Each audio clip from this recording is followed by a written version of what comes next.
Alrighty, good morning every folks, and let's continue on with this dang thing. Okay. What the hell is that? Okay, apparently the cat's just knocking stuff over in the background. That's just fantastic. Okay, so, what did we figure out last time? Well, we actually might not need this at all. Let's see, weight-wise, if we went for this one, it's a little bit of extra defense, a lot of extra health, but not too much there. If I went for this, that might be the better way to go. It seemed like our avoidance was generally okay. Not entirely sure why, but oh well. Might as well just continue on this way and kind of see what happens, I suppose. Start off with it sped up right off the bat.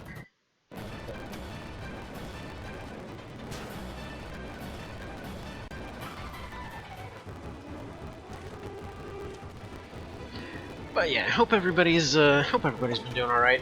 Obviously, it's been a little bit of a weird time worldwide right now.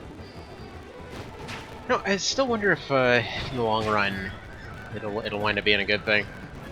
Which is kind of a weird thing to say, but and not for the usual grim reasons. But it's been kind of interesting to see folks actually starting to, all get their lives back together and stuff like that. Seen a lot of cases where folks are getting back on track as far as fitness goes, actually getting some of their bills caught up. But granted, there's just as many folks that are kind of having issues with that right now, so maybe, maybe that's not the case. At any rate, we're doing one of these for now. Let's see, can't consecrate edge yet. So what's the actual plan here? So I need to warp up there. Or at least fly up there. Alright, so for now I need to save my points. I need to take another step to get a little bit closer here. I forget what exactly it was that I wanted to change last time. That part's all well and fine. I think the plan was to fly up to the wall, make sure that everybody's following up to the wall so that we block as many units back there as possible. For some reason, the ninjas didn't come with Heron last time. So what we're going to do is we're actually going to take an extra turn here to make sure that they don't come down. Because I need Latimer to get through, I need everybody else to want to back up. So we're going to take a couple rounds, fly up to the top, not bomb rush it this time. But I need to give the ninjas and stuff a reason to run backwards. Interesting move.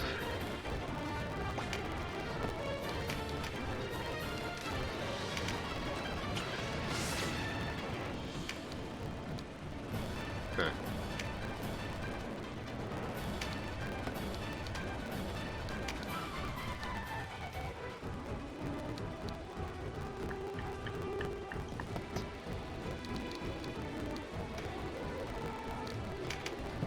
Alright, so now they'll bum rush up the stairs, as they do. I'm sure some of the ninjas are going to go for their casty type stuff, that's okay.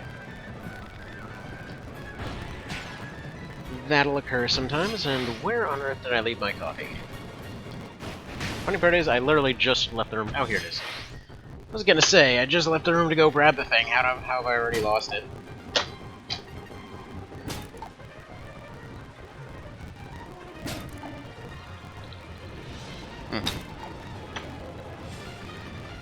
That is some exactly average coffee right there. Alright, take a little bit of a quick heal. I was thinking about this earlier, and funnily enough, it might actually be a little bit difficult to do the fight after this one. Which, I mean, yeah, that's kind of a no-duh moment, but I mean in terms of... Well, in terms of getting through it logistically. Alright, good. You keep going for those.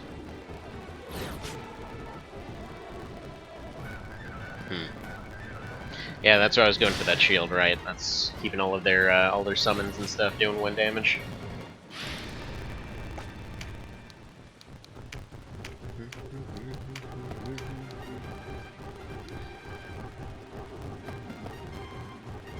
Actually, on a little bit of a funny note, it might potentially be possible to do something like this. Just prevent them from... Well, no, I don't want to prevent them from leaving. I want them to leave, ideally.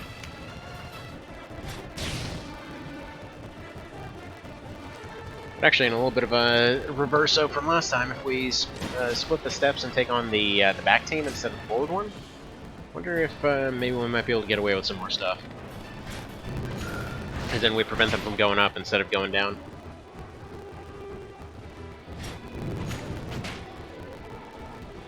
Alright, come on. Alright, is that enough tiles? Yes, that's exactly what I need. Alright. So now we take that turn to drop a Mend Leaf. So everybody else is all well and good. The one that I need to focus on right now is the Warlock. Now, if only he could bother to show up for the other run. But no, he's the only one, or the two casters back there are the only ones that can do significant damage.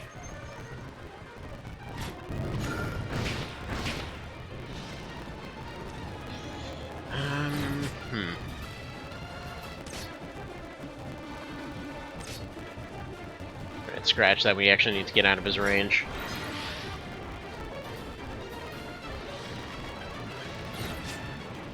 Just need to get out of his range. Oh crap, that's gonna do it. I was gonna say, if we get out of his range, take out the archers, then do it, but... Wait. Stop mashing buttons, that's gonna be dangerous. Okay. First of all, let me save over that to make sure I'm not accidentally deleting the level 1 run.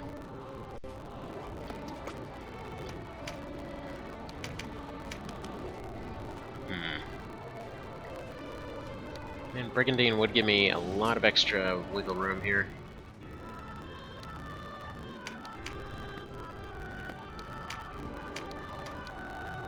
If I go for one of... some really high evasion.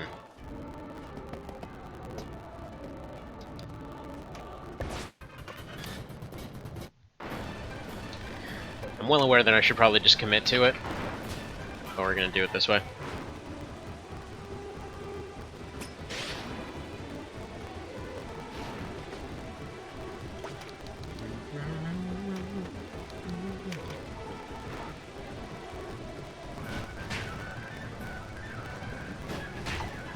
In fact, thinking about it now, I almost want to say that it's actually worth getting the Reaver Ring in this run. Like, as absurdly specific as that sounds, and as difficult as it would be to actually go pick it up with this guy, it might not be the worst idea in the world. Like, once we get to the point that I actually have the hitting potential to make it that far, that is. Because as it stands, I really, really don't. Got a pretty reasonable amount of bulk and, you know, hitting power and all that kind of thing, but still kinda... I can't really wade into crowds or anything yet.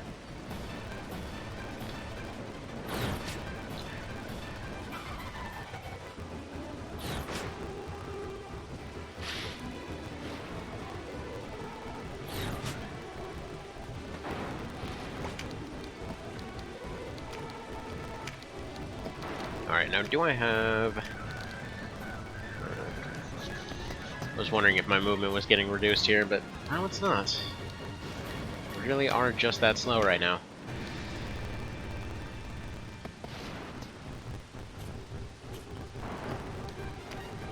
Alright, we're gonna drop one phalanx here to keep these two occupied. These ones are gonna attack. We're gonna fly up next round.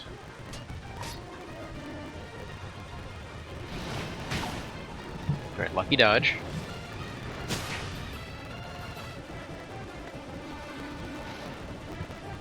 Actually, yeah, that's probably the trick right there, because the ninjas started backing up as soon as they saw attacks were happening.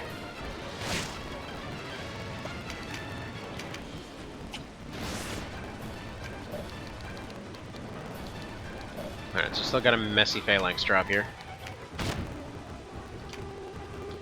So probably gonna have to use the second charge on the boots.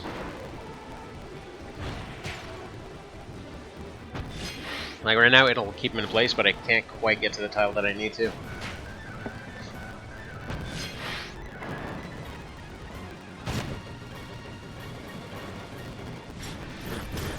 It's fine, back it up.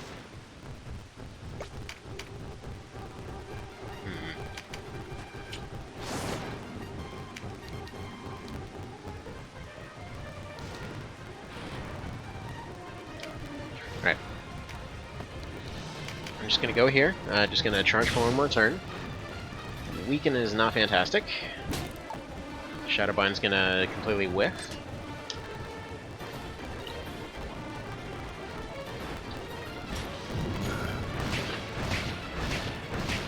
That's just gonna redefine pain entirely. Okay, Dickhead's gonna get rid of my flying ability, and... Alright, come on, give him a turn.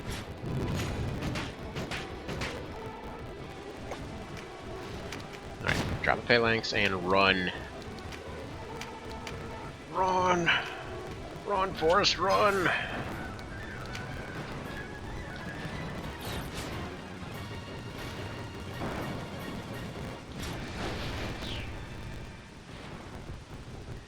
Yeah, I gotta say, there isn't really much to this particular map that I haven't said already, more than I think about it.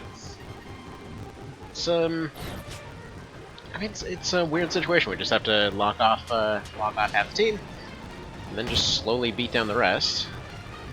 And unfortunately, we only get to use our phalanxes a couple times, for any that had missed that earlier. Essentially, what we're stuck with here is a situation where, yeah, we're constantly on the back foot. We need to throw down as many phalanxes as we can until they run out. There's a field maximum of 10 at any given time of any particular map type obstacle. So whether it's pumpkins, shadows, barricades, whatever it may be, you can only ever put down 10. Which was presumably just their way of limiting it so that you don't do some really, really stupid stuff. But to be fair, that's usually more than enough to actually go ahead and do stupid stuff anyway. Now you can... Oof, okay. Like, it's funny because they seriously tried to put a really intense cost on there to try to say, like, oh man, you should really be careful with these. There's no way you're gonna be able to put out too many of them there. You're gonna have all these different problems, and kind of, but not really. It's like, really, they were just expensive and annoying in vanilla. You very rarely ran into situations where they were actually a problem. They're definitely a lot more potent in OV just because of their cost, so there's more of them around. And plus the fact that you can actually put them on a longer tile range ends up giving you some good stuff there. I'm just going to throw a Consecrate here. Just on the off chance that he decides to try to throw a punch. It's looking like there's enough space to do another Phalanx, so right now I'm still doing setup. Because what I want to do is set up like a sort of tower defense type situation, where essentially I can be covered from multiple angles, they're stuck to doing really weak attacks, and I can just slowly backpedal while everything's going on.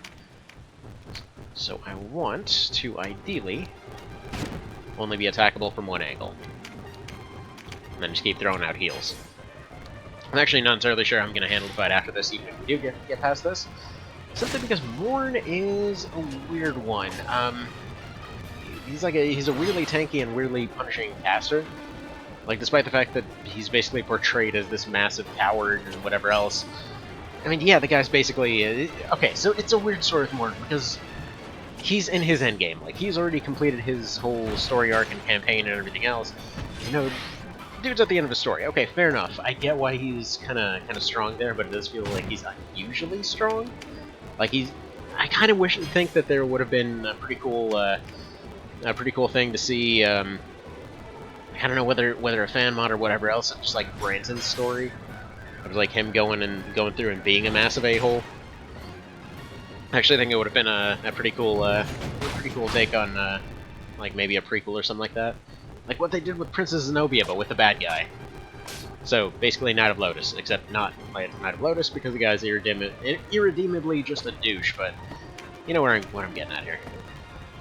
All right, so we're gonna throw down another Phalanx if we can. No, so that's just what happens if that happens. I don't want to lose my time cost for that, so what we're going to do is kapow this one. Get our level ups. I really want that Dex card, but it's not worth dying over. So we're just going to back up real quick. And all we got to do is beat that Knight. And we're in the perfect opportunity to do so here. Because thankfully they didn't spawn with Heron this time, so those ninjas are stuck up there. They're not ever going to attack the Phalanxes because they don't understand what's going on there. They're just headless chickens for all intents and purposes. So what I need is Excuse me, what are you growling at? Sorry, my dog's being weird.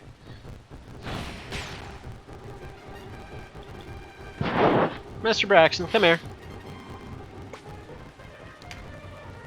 Can I explain what that was all about? What, did some neighbors decide to go walking?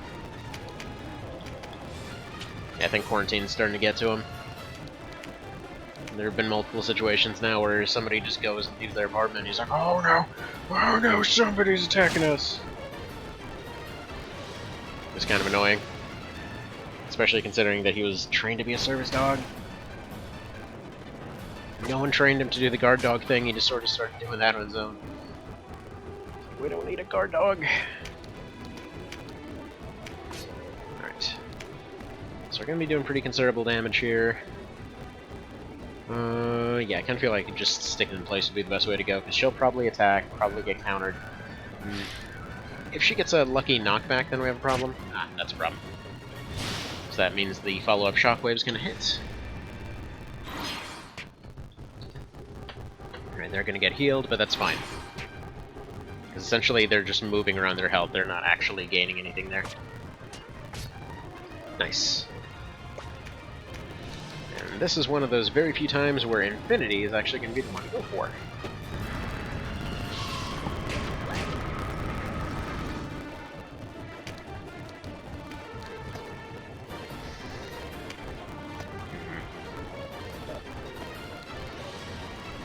I'm going to angle myself to get hit by that, but I don't want Latimer to be able to run through. So I'm going to angle myself sideways so we have one more sideways range here. It's always been one of those awesomely cheesy things about Rampart Aura. You can just kind of broadside some tile ranges there. Feels pretty good. And I apologize if I'm talking kind of dumb today. Talking a little bit slower than usual, talking a little bit more sluggish than usual. Man, oh man, I don't know why, I have not been able to sleep lately. Like, I've been physically sleeping, but just waking up dead tired. It's... I don't know, but such is life. Then this morning, I was like, you know what? Missed a few days, kind of feel like doing some OV, so... here we be. Pop an extra Mend Leaf here just to top off a little bit. Doesn't seem like Latimer is too excited about running forward. Actually, completely missed the fact that he's more or less locked in for a while there. Ideally, I want to be attacking this guy with counters, so he's not building up any meter.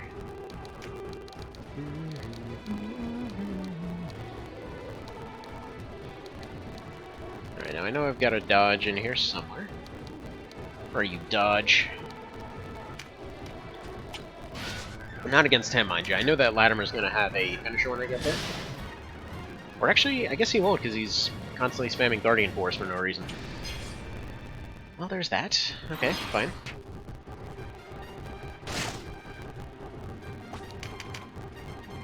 Alright, whatever, we'll just attack him. We have Consecrate. Again, main downside of Consecrated is just how slow it is. I forget what the exact cost is for it, but it does seem to slow you down pretty significantly. Like, I'm actually not sure if the tooltip displays it correctly. I think it automatically displays the value. Let me check.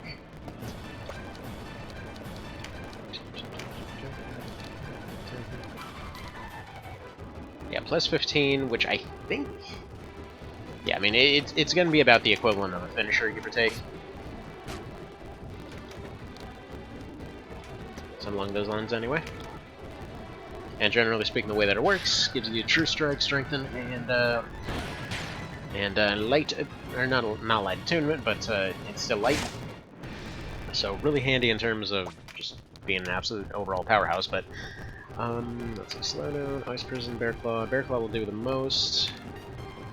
That'll do some slow. Wouldn't necessarily be a good thing in this case, but I want to top off anyway. And I really, really hope that there's enough Mending Seeds to get past Morn. Otherwise, we're just gonna have to go Cleric or something. Ah, whatever. There's options one way or another.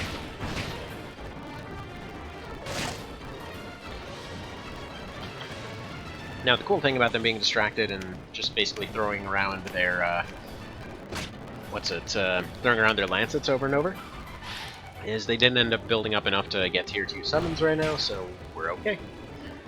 They're going to keep trying to do slightly faster attacks and everything, but they're slightly more powerful attacks and stuff like that. And good morning, Mr. ProCow. By the way, did you get my message on the Discords? Need to know. If not, go check the message on the Discords. Hopefully all your stuff's going better. Or at least as better as it can be. I mean, for what it's worth, in terms of finding a place, right now is probably a pretty dang good time, because nobody's really going anywhere. I don't know what to tell ya. You're the only one I've heard complaining about the overlay. Ooh, Strength Guard. Don't mind if I do. And might as well re-up Consecrate, then they might attack from the back. Get our strengths up. Yeah, you know what? Actually, going Priest might not be a terrible idea for this next one. Now that I think about it, now that I know that you can pick up Abuna Marks way earlier, I might as well go for those. I was actually going, was thinking they were kind of locked behind a whole bunch of different things there, but after we accidentally got them in the level 1 run, I'm thinking there's options. Let's see, enemy ends up looking at it, it'll be Last Raven, all missions clear within 3 days. Well, there you go. It's almost like it's not that long of a game, actually. But very well done. Did you end up trying out that challenge? Beat the X Arena? Yeah. So, was mentioning about this earlier, but man oh man, the PSP remake has just... There's one of the most frustrating things you're ever going to see in terms of... See, isn't this crap on the PSP? I can forget it. Well, yeah, no, the PSP version is... Don't get me wrong, it's the one I played way the hell more than the other one. Like, it's, as far as I'm concerned, the de facto version at this point. But when it comes to the fact that you can essentially get through the entire game, 150 something %, and then get right to the very end, and they're like, oh yeah, you remember that ice cream scoop booster that you never picked up back in Silent Line Portable? Yeah, you can never get that. There's literally no way. There's not even any cheats for it, so it's kind of weird as far as that goes. You have no idea how upset I was about that, because I specifically went, like, before I transferred over from 3 to Silent Line and from Silent Line to Last Raven, I was like, okay, let me pull up a guide, let me go make sure that I have everything on there, let me make sure I have every single part, because I don't want to be stuck in that situation. And sure enough, the ice cream scoop booster, for whatever reason, was not in. It just wasn't in there. Why? Who knows? And yeah, how's it been, Mr. Cow? Also, wait a minute. How the hell did those archers get through?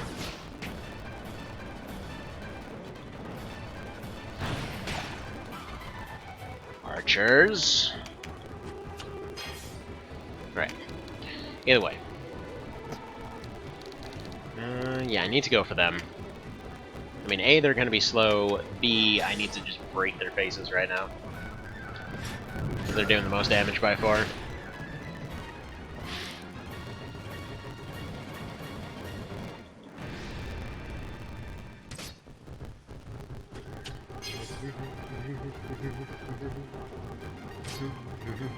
Another Age of Last Raven could be the hardest games. Master of Rain is just cheating. It's fun though. I don't know, personally Master of Arena is one of my favorites. Yeah, it does cheat, but, you know. So does Another Age. Like, honestly, between all of them, the one that I found the most BS was Another Age, personally. And the reason why was that one hallway with the 2 ACs. Not even the last boss, not even the hidden bosses, because those were pretty cool. But, like, specifically that one really annoying hallway where they're like, yeah, fight 2 human plus ACs in this hallway, they've got infinite ammo and Sawas, you know, just have fun with that. It's like, could we not, though, maybe? I don't know, just thinking. Thinking maybe not would be the better idea here. Project Phantasma? Phantasma's fun, it's just kind of brief. It's got some cool missions, anyway. Kind of like the ones in that cave. That's pretty sweet.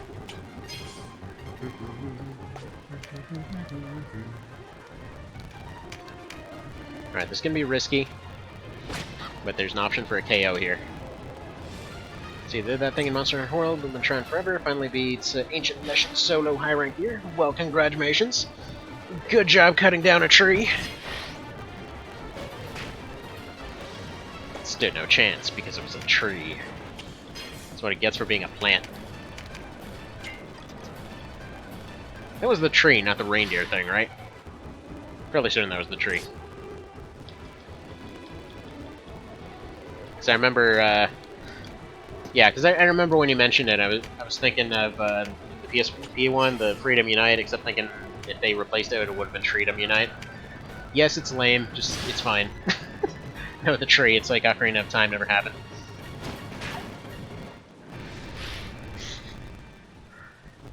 That's the canon. Ancient Leshen got disappointed that he lost, and so he just became the tree. Decided to go handing out advice.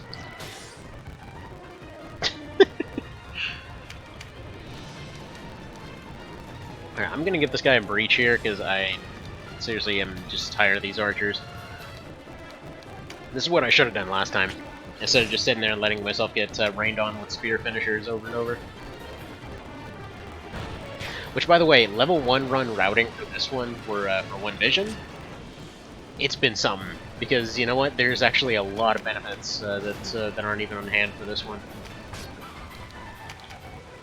Yeah, I guess we're still gonna two-shot the guy even with breach. I was hoping that we might crit and just one-shot him there. Would have been pretty handy. But there's a surprisingly good chance of double turning him. Didn't happen. Oh well. Get out of here. Love how they're all dropping cards now. So I'm glad we have the chat on streamer now, because it's so broken I can't read my messages. Well, good. I'm glad to do an assistance. Slash, turn the option back off. Or, back on? It's kind of both on and off. Because the option is technically to have it on, but... I mean, I turned it on before, so I would have been turning it off now. I don't know. Okay, and we can almost go fight the guy. Kapow. Sweet, another dex card. So we got another dex card. I think we have a strength card over on the left. Definitely didn't drink enough water today. And I think this is gonna be the one. God, I love that feeling. Like when you go back to a run after you haven't done it for a week, and it's like, you know what? We're gonna get this crap first try. All of them chuckles are off in the back there doing their thing. Now the problem is the main weakness of this build is warlocks. The entire next map is like, here's a giant wall of warlocks. So, well, actually no, it's Hera Knights and warlocks. Because the fear status is something I can't really resist without sacrificing something way more useful. And I can't really, there we go, just do that. And I can't effectively, just throw him in the back. What is he doing? I specifically gave him the back so he would attack. I mean, whatever works, I guess.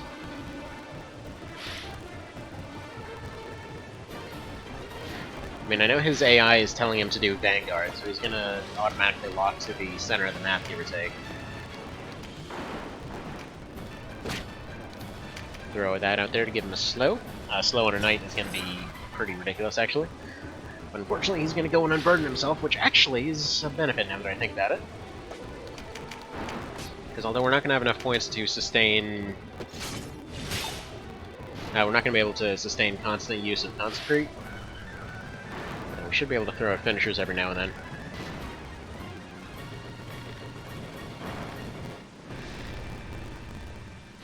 Okay, says Bakum will fight to the end. Ironically, we're actually one of those, but whatever. I forget if he knows that yet by this point. Actually, no, I think he finds that out back with Olivia there. So yeah, he should know by this point.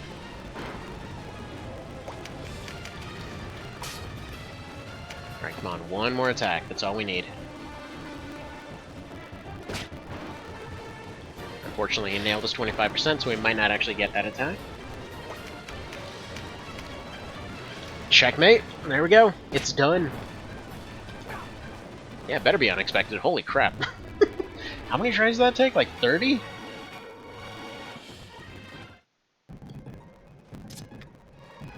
Also, wait a minute. Wait a minute. No, no EXP is off. I don't know what's going on there. Hey, tuck the Christmas tree sword. Oh no.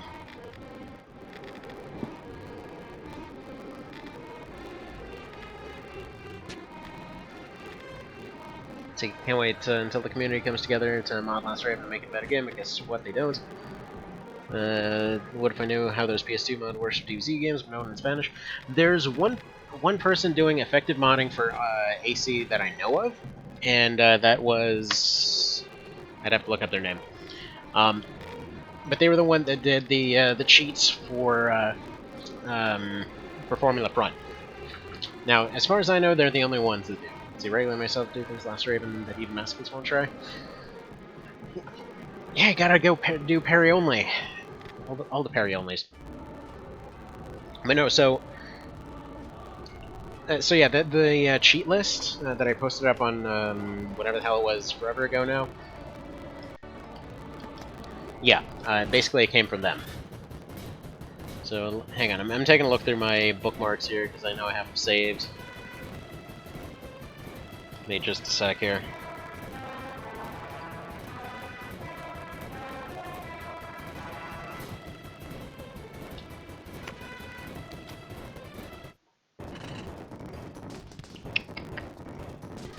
Where is this dang thing? Whoa, this music sounds nuts fast-forwarded.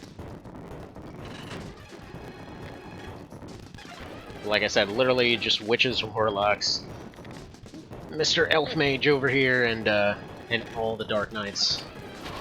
All of the Terror Knights. He is 100% my kryptonite in every way. So I'm gonna try it with this build, just because it worked out last time. But realistically, there's actually a different one that I need to go for. And here we go, there's your obligatory Star Wars reference. Now let me find... Actually, we'll turn this off for a moment because this theme's awesome. Then you're our next pilot for the untested run. Wait, what's the untested run?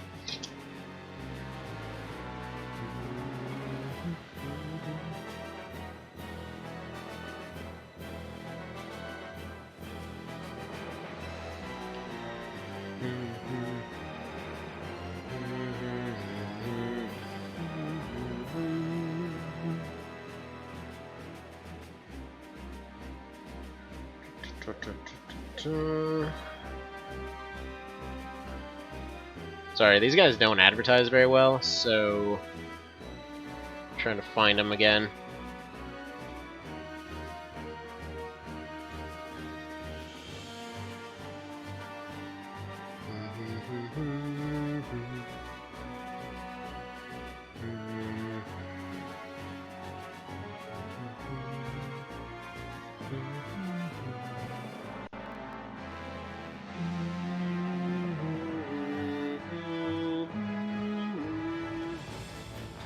Yeah, I was actually considering trying that today. Granted, that would be on AC3, not Last Raven. But again, that's only because I prefer AC3 and Silent Lion to Last Raven so much. You watched the poor H-Sec interview? Yeah, I kind of felt bad for the guy when he's like, yeah, I worked on localization and whatever else for this thing.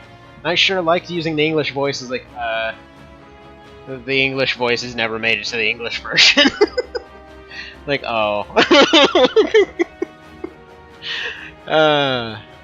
I love that somebody's putting that stuff out there, though. Dang it, where was this thing?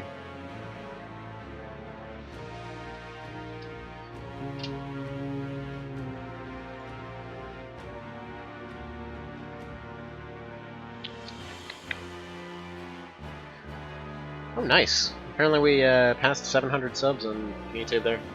Neat. Only 300 more. The VGRP's, okay, VGRP, that's the name of the thing. So, they're the ones that do PS2 modding. Now... Wait, what's going on where? If we're talking about in the solo run here, basically what's going on is well, this is a modded version, the modded overall of Tactics over PSP, and essentially we're soloing this crap in a way that shouldn't technically be possible by any way, shape, or form. Even the creator of the mod said, no, there's no way in hell this is possible, so it was basically just a can we do it kind of thing. Alright. Looking at the map here, I'm not seeing any particularly good cheesing locations. I can probably throw down a Phalanx to mess up some of their movement. Generally, a forward attack from the very front leads to situations like exactly that, where you're taking a bunch of withering damage. What I'm thinking is let some TKs through, throw a Phalanx behind them, delay the next wave, deal with the first two, deal with the next two, yada yada yada. At some point, the casters are going to want to get close to throw out their Draconics, at which point we basically just go get some new pants, because I don't really know what the hell we do at that point, because then suckers will just tear me the hell apart, but we'll see. Oh, crap, right, we can't do that, because I got Shadow Break. Well, so much for that. But again, that's one of the reasons that TKs are kind of a hard counter to everything that I've been relying on this run.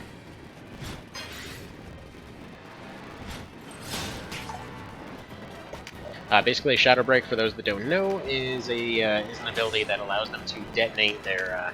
if you put down a Phalanx to block their movement, they will detonate it and do damage to everything around them. It's not as strong of an ability as it was a little while ago. It actually got nerfed in the most recent patch, because essentially if you had a two-hander user, which was pretty much always a TK, you could basically destroy entire groups with one use of it. So it was based off weapon damage. Yeah, we definitely need to go for the tanky setup for this. Okay. So first off, turn off the grindy music. There we go. Varangian build is still going to be good, I think, because we're getting a lot of bonus damage off that. Crucible Ward, yes. Yeah, Worm Scale seems like the way to go, and we're not going to be able to fly here. So let's see. Yeah, probably going heavy bit would be the way to go. And just go full tank mode. Other option, Worm Scale would go full resistance here. What's the HP difference here? So, by the way, the way that this guy rebalanced this last time, basically leggings will give you defense, health, and bit like helmets used to, but helmets now do essentially damage threshold plus more health plus resistance, which I guess throws some of the real life, allegories out the window a little bit, but I kind of feel like it feels a little bit more appropriate this way. See, this is a weird situation, because technically speaking, it looks like 163, 161 would be the better way to go, because essentially we'd be sacrificing Vit going for this one. We'd have higher damage threshold. Well, to kind of better explain this, your threshold will basically decide how much damage we'll get through in order to be scaled up by whatever bonuses apply. Vit and resistance will essentially scale those numbers down.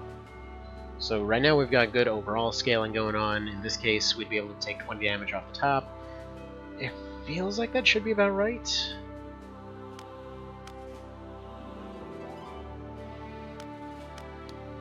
Though I'm not really understanding why the damage threshold... Oh, no, I'm looking at the casting threshold. Never mind.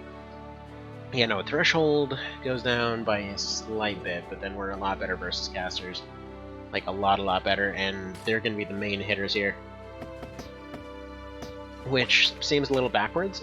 Well, let me clarify. It seems a little backwards in terms of it doesn't seem like it's working that way, since they've got a hell of a lot of, heavy can openers out in front.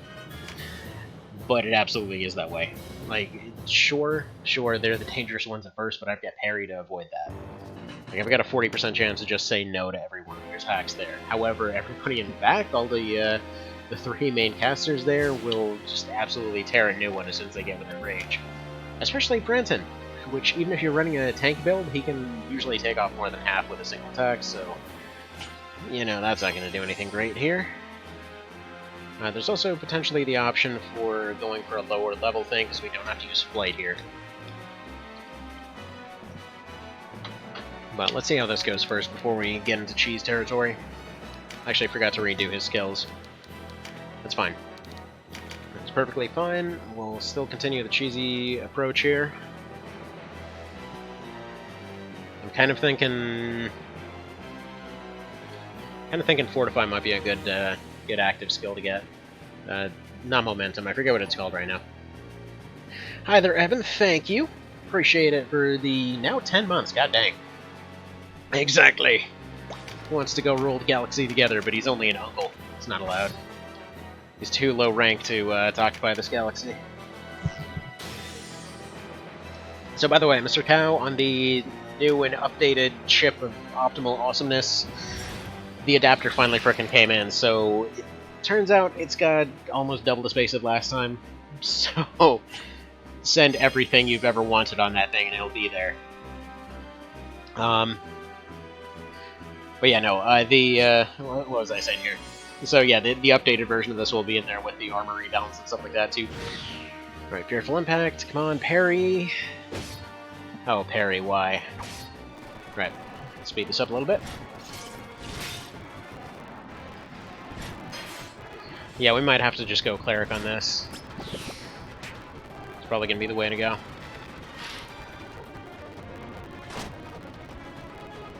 Actually, don't know what level this fight starts scaling up.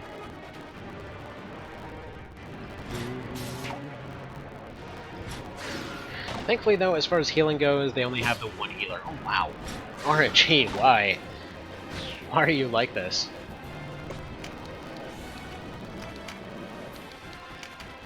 Alright, reassembling butt. Throw out a Phalanx to buy a little bit of time here.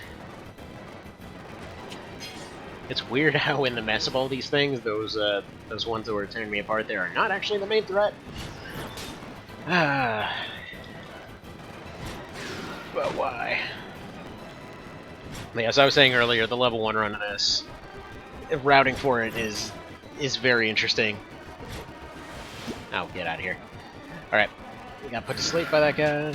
He's gonna Shadow Break, fine. Thankfully he misses.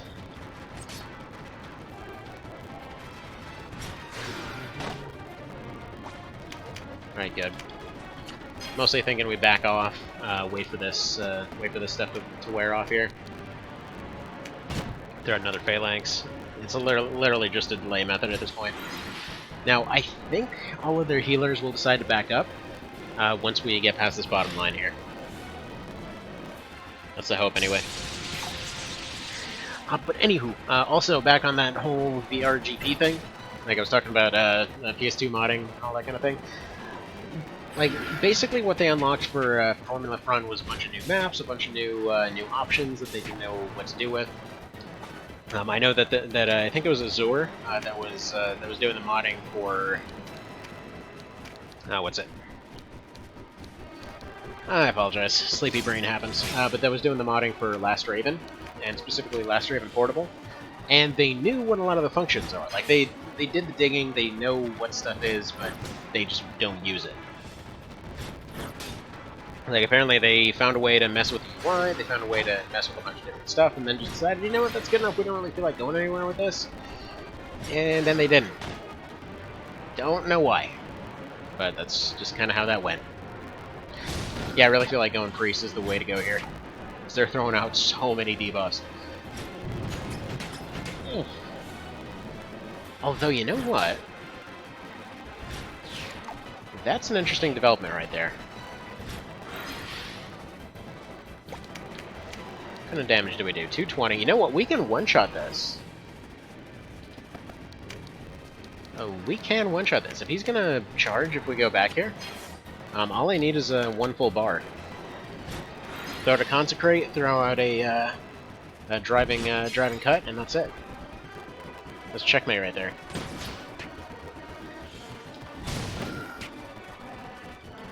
Okay, so we're gonna need Fear Proof, that's for sure. Though they'll probably start throwing out stone moves and stuff like that as soon as that's done. Branson's getting greedy. Oh yeah. If I could just get a parry and a couple counters here, I might be able to test that a little bit further. But to be fair, the AI on this map has always been really aggressive. If you never charge in, they won't really do anything, but once you get within aggro range, they will hunt you the hell down. Alright, so even weakened and frightened, we're still doing 135. So yeah, I think a one-shot is possible. We're just gonna warp on out of there. Alright. So, in that case, let's go over guards, boost that damage a little bit. Now, instead of Phalanx, since we didn't really need that.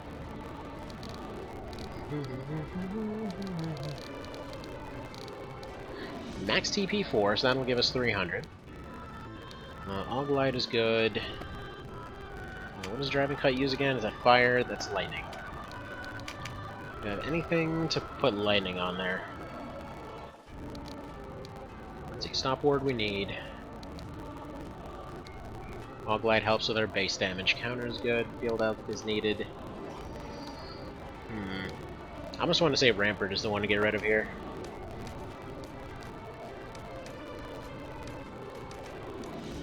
So do Rampart, do Aug Lightning, that'll be slightly more damage, doesn't seem like it would do much. But either way, it's, you know, it's a little bit more scaling.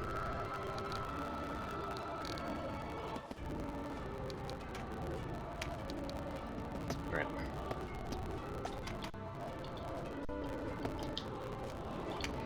Let's test this thing.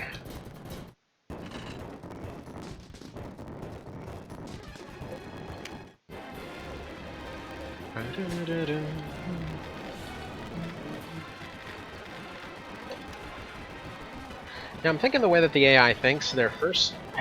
I could be wrong in this, but I want to say their first trigger is when you pass around here. And then from there, they'll just kind of charge in wherever. The fights aren't nearly as scripted as they were in the SNES version, but it's just kind of there. So what I can actually do is chow down on Ginseng. Start boosting up stuff back here.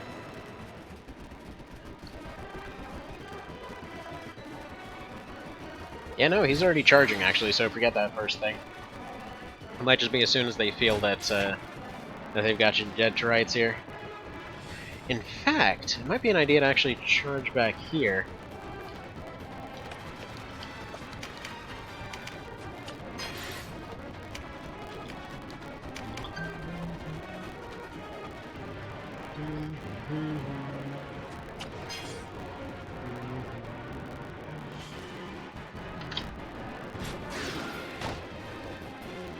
Keep missing.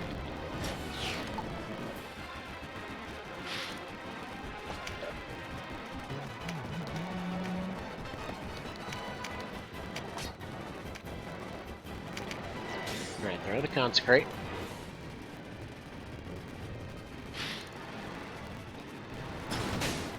You greedy bastard, wow.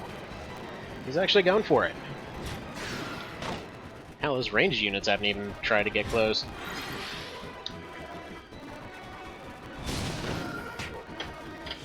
Interesting.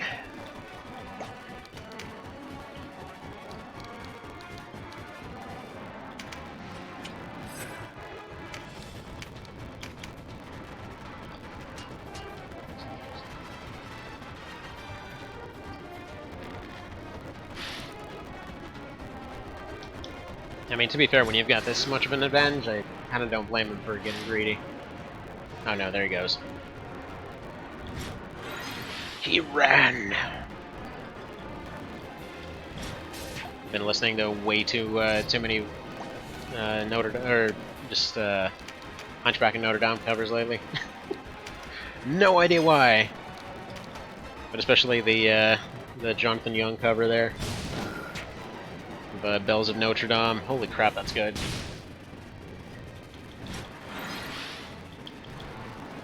Rotting. Right, so far, so suffering. Come on, get close. You know you want to go for that attack.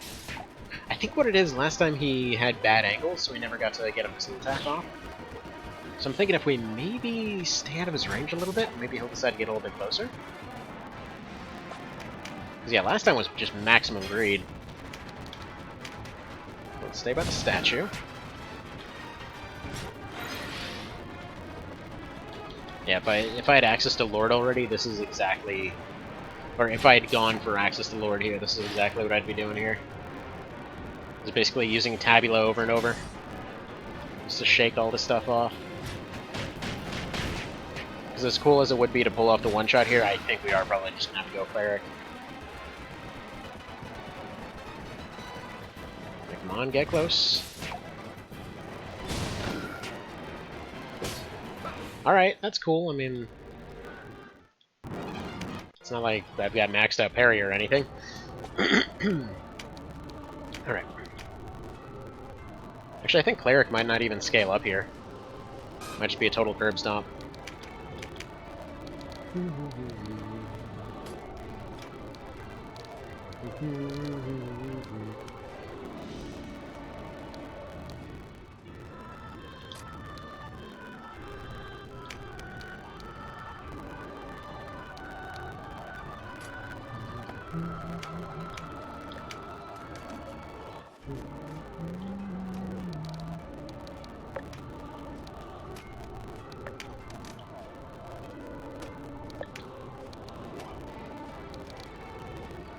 Alright, so let's see here. Stop ward we need. In fact, stop ward I don't think we need. Stone ward we need. Though that hasn't really been much of a thing. Probably Clarity 2.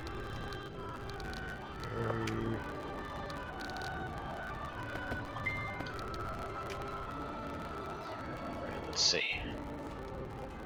Howling Rage, so Earth.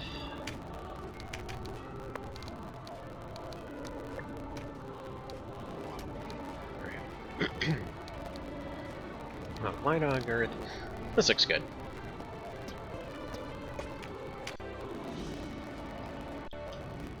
Kind of a shame about losing that class mark, but it's alright. It's alright. Oh, I forgot to put Divine on, actually.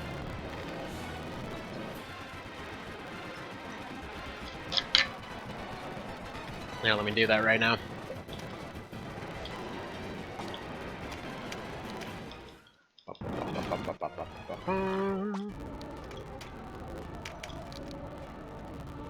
Yeah, there's actually a very good chance that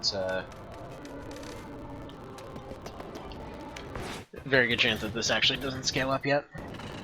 Because if it's not even 30... Oh, it actually does scale up. Interesting.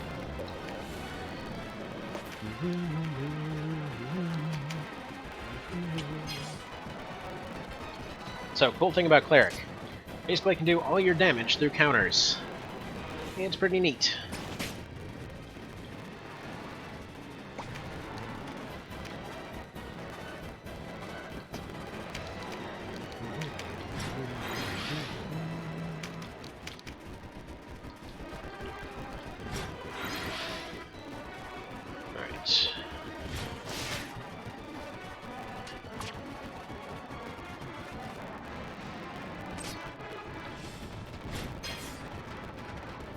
So all that stuff's going to keep getting annoying. Basically what we need is to tread back there, get... Let's do Tabula first. We need to tread all the way back there, get access to their clerics, punch them out, and then go from there.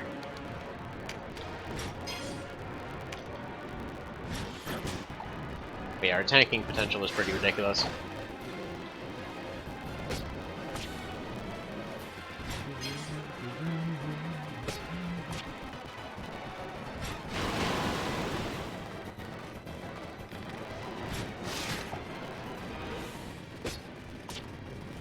That's cool. I mean, I don't have parry, apparently.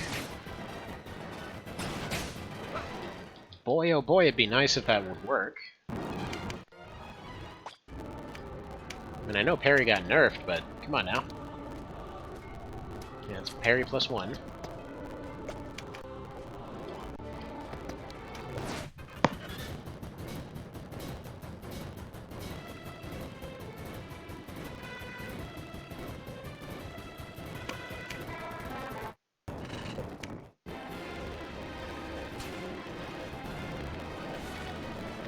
Alright, so what I'm thinking, if this doesn't work, we'll actually go for the two-hander build and try to go for a complete overpower setup. And in fact, I'm thinking it might be worth going for the TK. Weird as that sounds, because essentially if we have a class that hasn't scaled up yet, we can get ridiculously good scaling going on.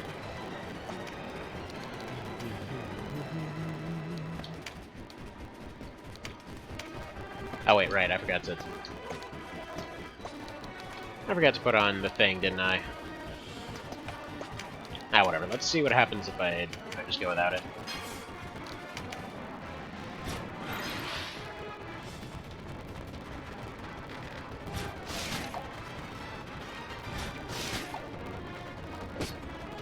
Nice. I mean, 55% plus, you know, rank 9 parry, but that's cool. That's cool. You just keep hitting that.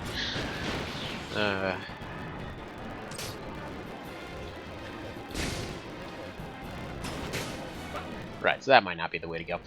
But we can get very close, so... What do we have? A regular knight, actually. That's not going to be ranked up. That's not going to be scaled up, rather. Just go for regular old Damasky sword over here, or even go for the tridents, because it actually does amazingly well here. Instead of Clarity 2, we're going to get spears. Now we're actually going to get two-handers on here as well, just for that skill defense. Apparently I already have it on here. Or no, the class can't use it, so they're not going to show it. Okay, fine, fair enough. Max DP. Instead of Ogre, it's going to be Og Fire. Fire. Fire. Alright.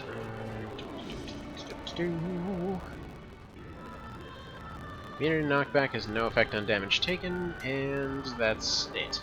Alright. We're gonna do Siege.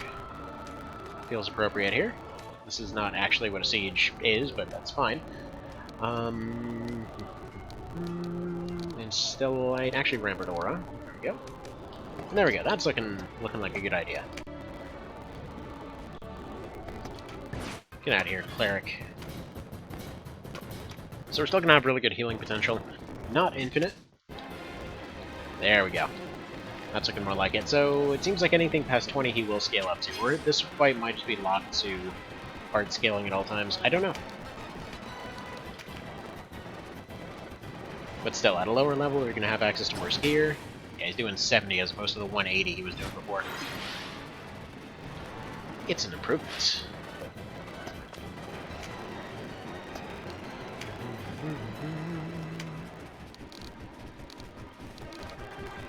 He's still going to have really high augment damage. I think he's actually got the highest Aug-Light rank in the game now that I think about it.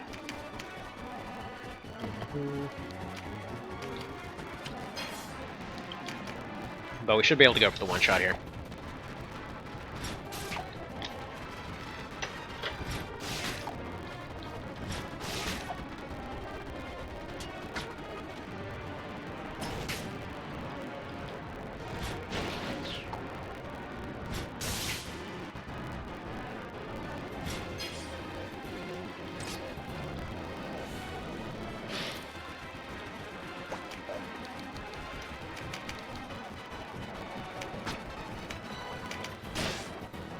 Fortify up. Most of them going to be attacking squishies for the purposes of building up meter. Once it gets to 300, it's pretty much a guaranteed one-shot on Branton. Now, don't get me wrong, I wish that this kind of scaling, like where it's just always scaling to your level no matter what, I wish that was present throughout the entire game at all times. It's basically something that usually triggers around New Game Plus, and in some cases around here.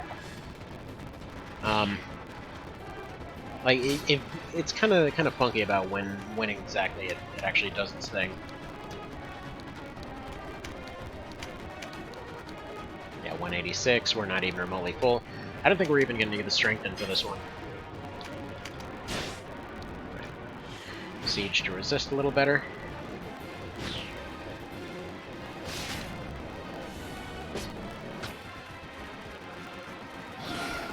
There's the AI going for the disarm.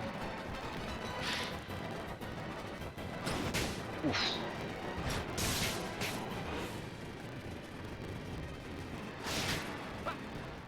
Rough. Okay, but that's doable. That's very doable.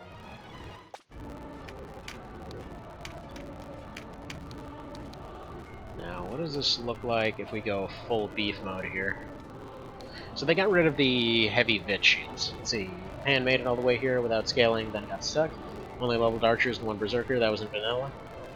Oh, is that run from the other day?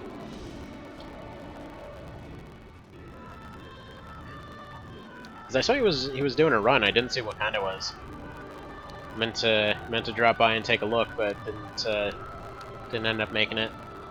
Let's see. We can get Vid up even higher. That's probably pretty doable here. Yeah, we'll go for the Lorica. Let's see. Bronze will give us good resistance. Drop everything else too significantly to be allowed. Yeah, strength will cover some of the weakness from this, so this might be a good build. And I feel like a heavy knight setup might be the way to go. So you got max DP. I need counter 3. That was also missing. Siege did well, but I wonder if there's something better we can do here. Like, I almost want to say bash just to screw up their movement.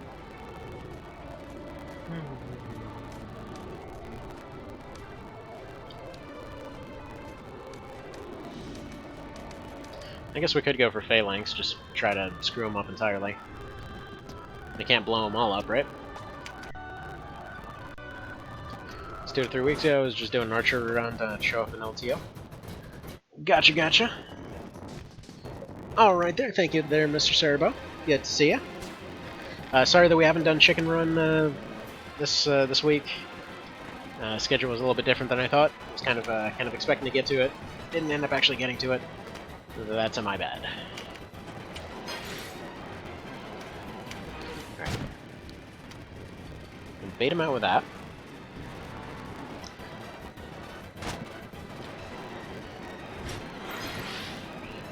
So, the reason that I'm setting up a Rampart early, or a Phalanx early, is so that I can hopefully... Wait a minute. Did I take off Stop Ward? Yeah, because... yeah, I need Stop Ward.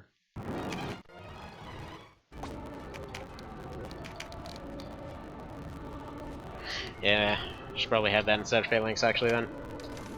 Boo. Let's get rid of Ogfire, but no.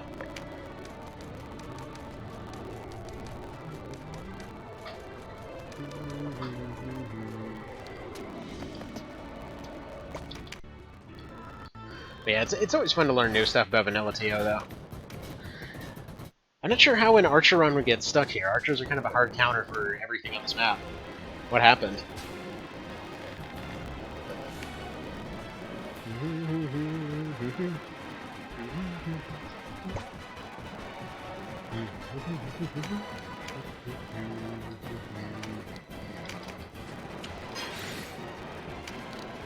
Alright, plan this time, just bum rush it. If anybody's seen, I think it was the one, we're basically trying to pull that. Like, oh, we're just here to see the king, we're gonna tell him a really long story and chatter way too long and then just not actually assassinate him. What now, king? Oh, that movie was so weird. Don't get me wrong, I loved it, it's just... It's so weird that they go through all that effort to just not assassinate the guy. The equipment brand is scaled up to 30-35, combine enough power to... Oh, yeah, that'll do it. Well, at that point you go back to... well, I guess if you already saved in the castle, then you're kind of stuck. But yeah, that's the downside of relying on levels. You don't get the base stats you need. Alright, this is lining up. If this... Come on, I need my turn. If I get my turn... Fudgery. Actually, wait a minute. Aw. So close. If that one guy hadn't landed Fear, that would be it right there.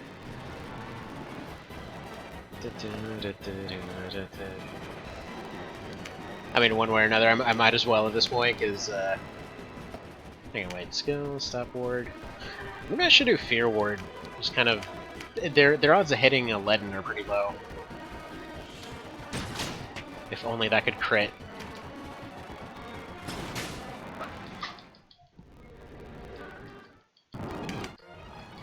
But yeah, that's the downside of not having any stats to scale for sure. Right, we're going for heavy damage here.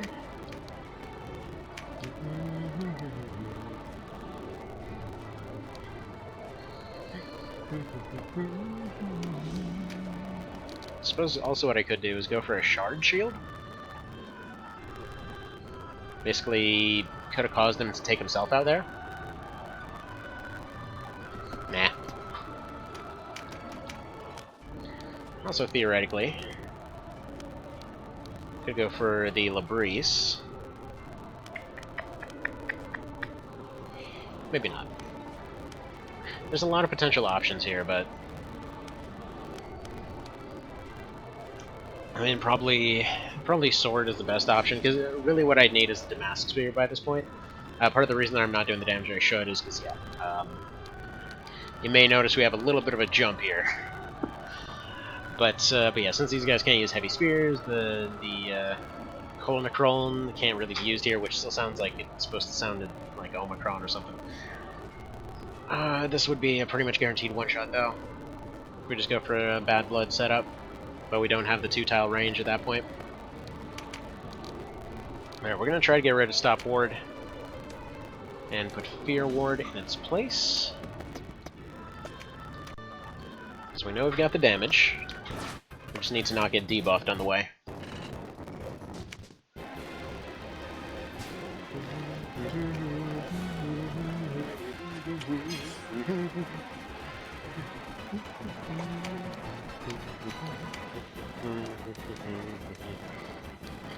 Alright, so what we're going to do, we're going to plume up first round.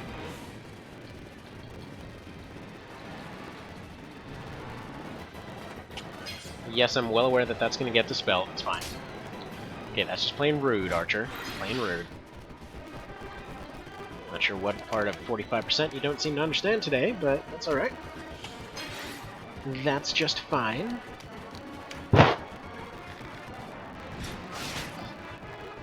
Oh yeah, you see a bird outside? It's raining? Yeah, that's pretty cool, huh? Are all the plants gonna grow now?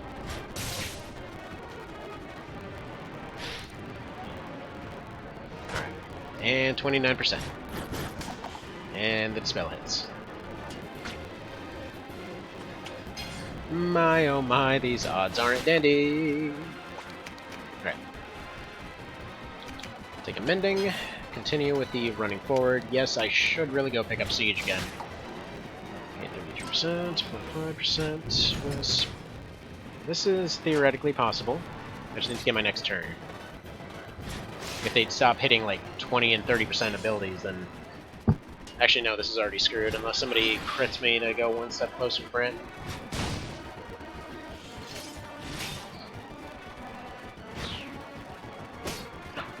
Well, I mean, he crit, but I was like, oh man, that did it! No, not quite. Didn't survive well enough for that to happen. Alright.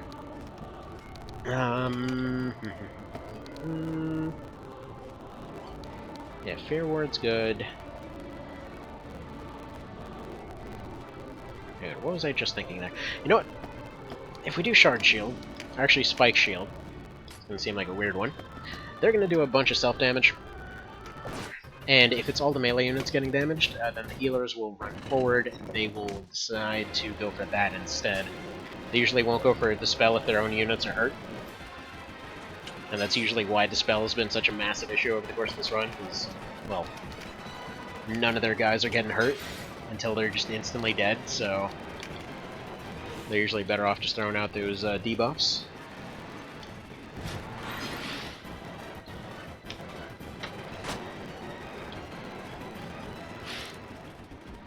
Taking equipment out. I already read that.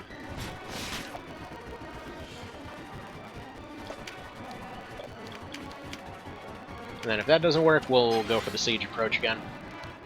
Now, unfortunately, there's actually a bit of a weird phrasing in the vanilla game that becomes a little bit more obvious in OV. But for anyone that didn't know, siege actually reduces your movement by 1. Now, the way I always read it was, you know, it reduces your movement, but only only if you're within phalanx range. Like, no, it actually just completely reduces your movement entirely. We need Fear Ward, though. Okay, so need this, obviously, need this. Mary, attack 2 we need, Rampart we need. Do we really need Rampart? Maybe we don't need Rampart. It can prevent him from running away, but... Alright, let's try this build. And then if this doesn't work, I think we go over to the sword build, because with Siege, we'd be able to get through to him.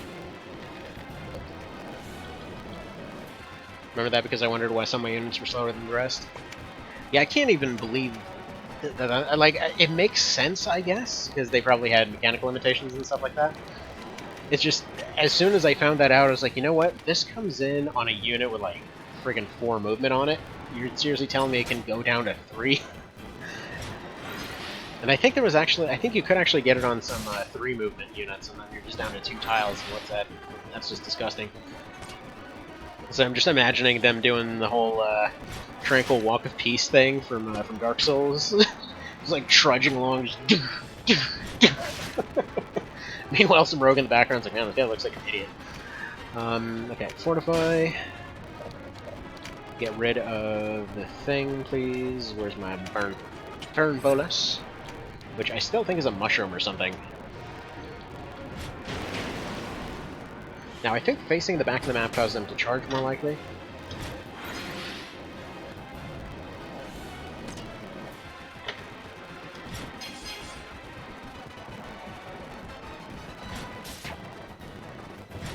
One potential other idea here is actually to go back to the White Knight save. And essentially just use that to fly. Alright, getting close. I don't think he's got another 100 plus in him. Good, good, good. Yeah, they're throwing out all their healing. They're going to prioritize that. Come on.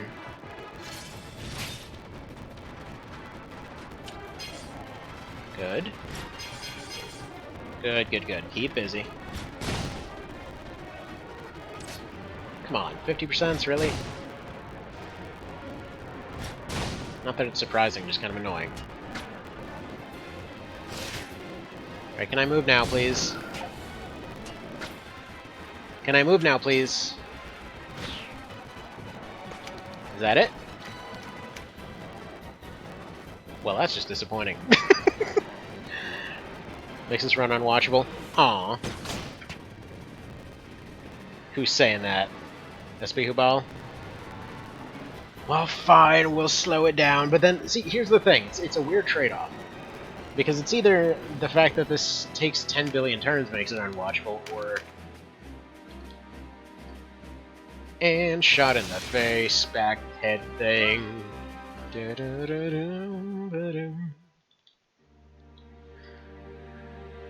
It's so slow now. Can't you just feel the slowness? Hang on, one quick sec here. Daughter needs something.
Alright, so anyway, let's throw a general vote out there, though. What do y'all think of the music situation? Do we make it go all speedy zimmy like, or no? Alright. So we're gonna go helmet and armor, two-hander.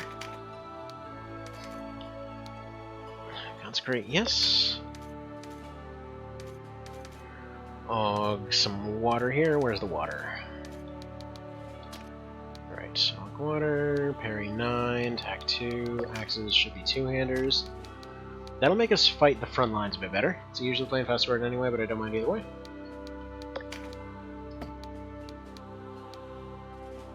Yeah, I think we'd definitely agree on that. Usually end up doing something like that.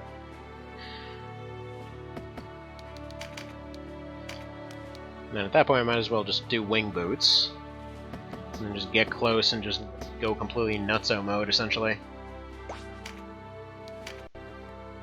Because, yeah, we can't really outlast this one. They're simply going to have too much punch to be able to do that.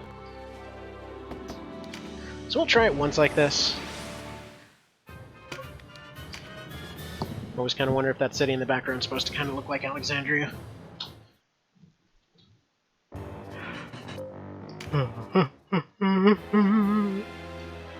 Alright. So I think one Grand Cross should just wipe him off the map. I'm not sure, but it seems likely. Oh, by the way, if you want to have, like, if you want to just make yourself unintentionally irritated, go from playing this and fast forward to going and playing, like, FFTA 2 on normal. And I'm not even talking about Knight of Lotus. Like, I think Knight of Lotus is actually faster than FFTA 2 on its normal speed there. It's pretty bizarre, actually. Like, I'm fairly certain it's the slowest in the genre.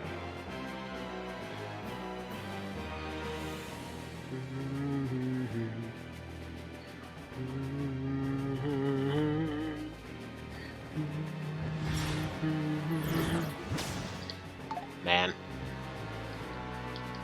He decided to put himself in harm's way just so he can make sure I can't go flappy like. What a rude bastard! Like, everyone's got their own thing of, you know, something they don't want in any particular thing. Man, this run would have been so much easier if Dispel didn't exist.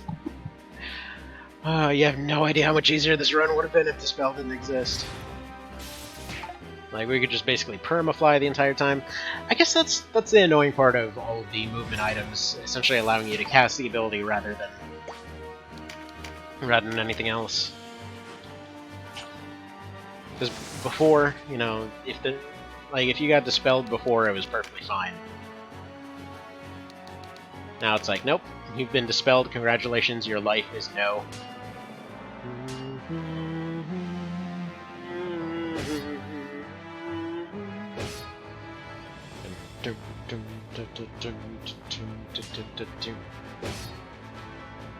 Alright, come on.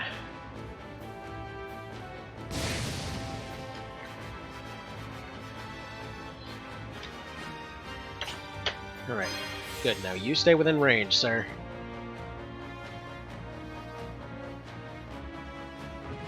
Please miss. You suck. Well, at least it's going to look really awesome if we get surrounded here. So the cool part about a two-hander build is the extreme amount of power you get off it. So if we end up getting up to that 300 TP there, we're just going to shred these guys and that's it. Although that being said, if the bar continues going up...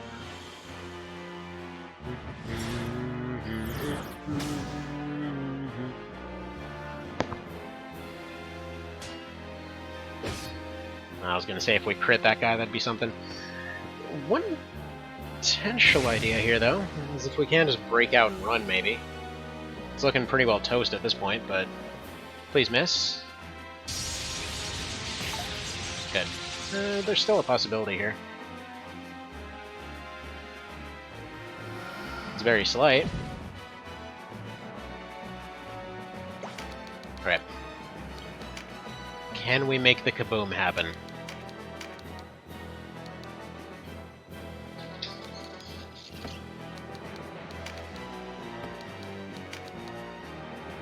No. Okay, so yeah, the problem going this way, we're getting more overall power, but he's still just slightly out of range. So I think, yeah, I think Knight and regular sword build is going to be the way to go. Boom, boom, boom. And then we're going to get popped, as you do, as he hits us with that city he invaded. Except he spelled it wrong. Illiterate fancy bastard. Funnily, you know, funny little historical note. Apparently, people from this day and age, like, as far as the whole illiteracy thing, apparently that's actually kind of a weird misconception in terms of it's, like, because there were a bunch of languages going around, a lot of people were considered illiterate even if they weren't technically, like, able to read and write and stuff like that. Like, for example, if a place spoke a whole lot of French and a whole lot of English and, you know, like, let's say somebody spoke and wrote and everything else English in a place that happened to be taken over by France, they were considered illiterate by France, and so were noted as being literate. So, interesting little side note there. I just thought was pretty neato. Alright, so we go hog water on this. So yeah, we're going to be going... Yeah, the only one that's going to be damage scaling is going to be Bad Blood, that's going to be water. We don't even need Og Light for this, although it's kind of scaling down his damage a decent bit.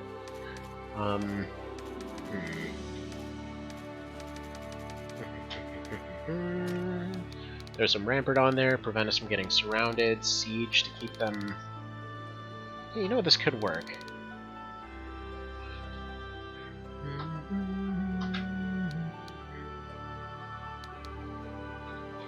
Yeah, Fear Ward to keep damage up, counter... Yeah, this could work. And all I need is to get Strengthen. Actually, probably don't even need Strengthen. Had enough power to pull this off. But yeah, the main reason I played most of this in Fast Forward is, well, simply because it takes so long to do anything, so many attempts have to be tried, so it's more about the strategies than the visual presentation, I suppose. More about the interesting ways that you can pull stuff off.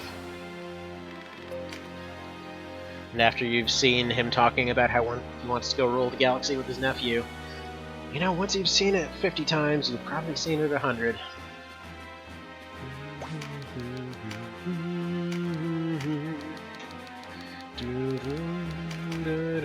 See, RE illiteracy, it's funny how many inaccuracies and fallacies history has just because of perception, right? It's pretty weird. Like, hell, it's been interesting to see the debates back and forth over different historical enthusiasts. I'm just trying to prove or disprove different stuff, just to kind of broaden horizons in terms of, you know, kind of what's perceived what way.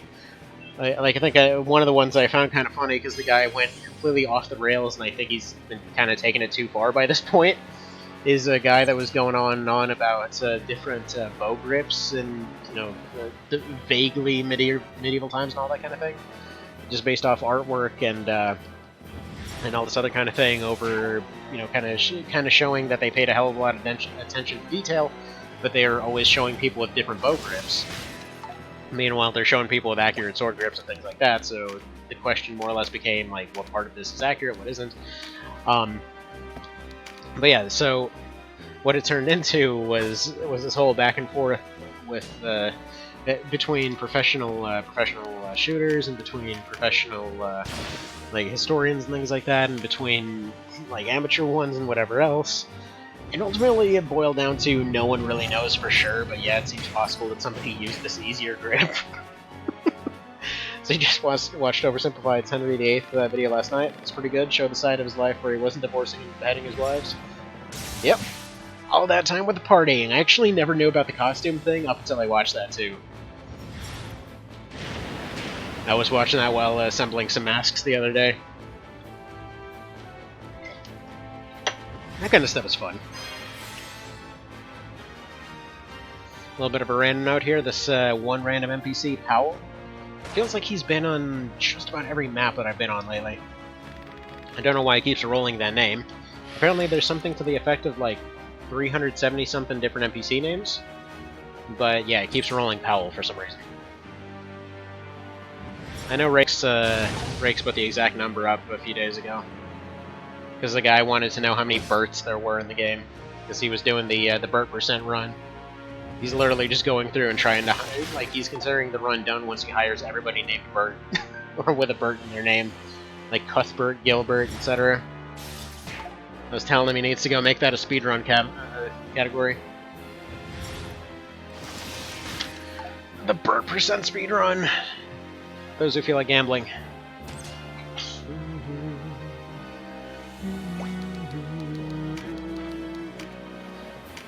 Yeah, I'm fairly certain that's why that name's there. For anyone that didn't know, or that hasn't played the SNES version and/or didn't know the story behind it, originally Pavel was Powell, and I think they said he was named after Colin Powell, or there was another Powell. Most of the people on the Elmorca Castle teams, I say that because they changed names a few times, but most of them are named after American generals. but yeah. What's wrong? What is that? No, I'm pretty sure that's just some dirt, kiddo. It's okay. It's okay. It's okay. Hold on. There's like a chunk of dirt, and my daughter thinks it's poo for some reason, so... One sec.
Oh my goodness.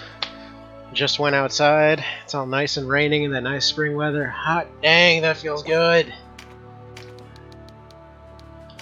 I don't know how it's possible for weather to feel sexy, but it sure manages to accomplish it out there right now. Now, okay, if this one doesn't work, what do we even go for? Because I feel like this is our best shot at this point.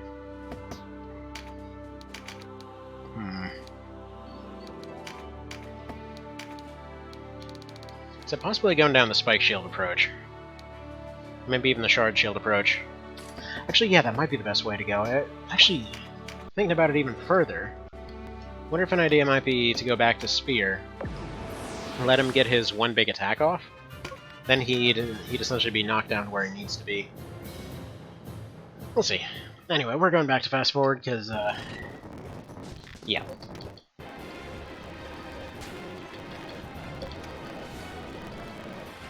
Actually, you know what? Another thing I just thought about.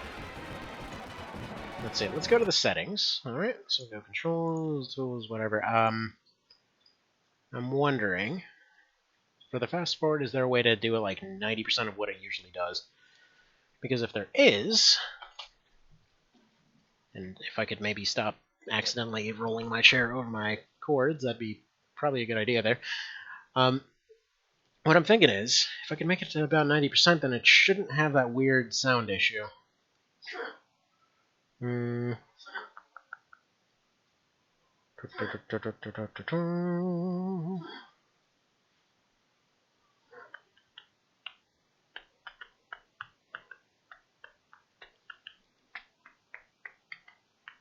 Kinda doubt it, to be honest.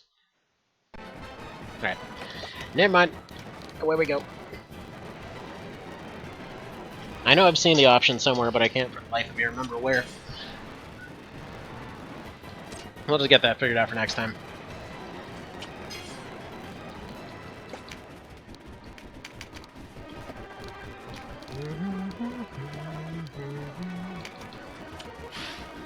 Let's put it on the Strengthen, put on the Fortify, and see what they do about it.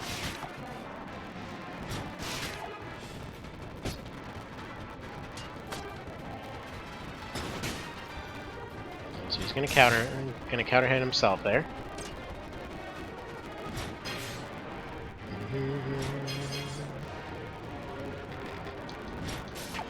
Interestingly, he didn't actually seem to take splash damage from that, or splashback damage. Did I forget to equip it? No, it's on there.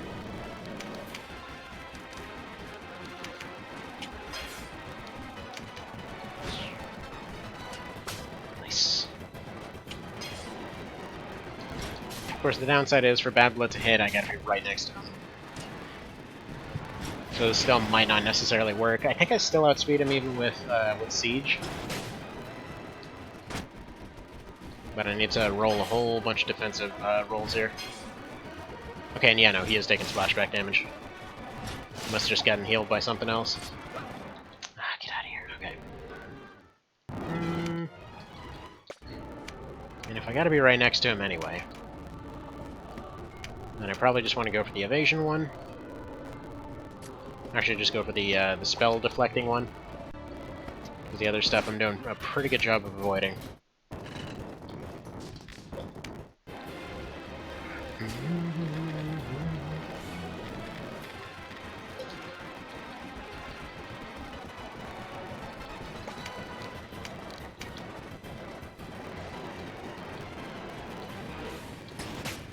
Good.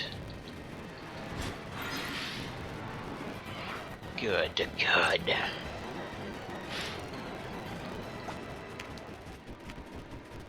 It just occurred to me, that other time, if I had just had Consecrate Edge, that actually could have been a win already. Well, poo.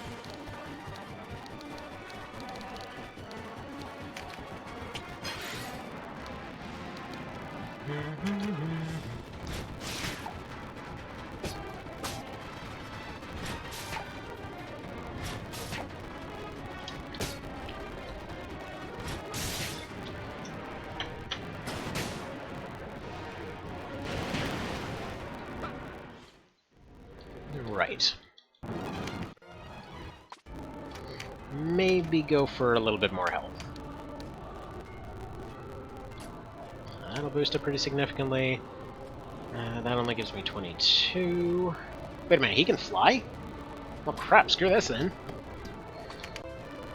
And that solves all these problems. In that case, I can get rid of Siege. Get this crap out of here. Instead...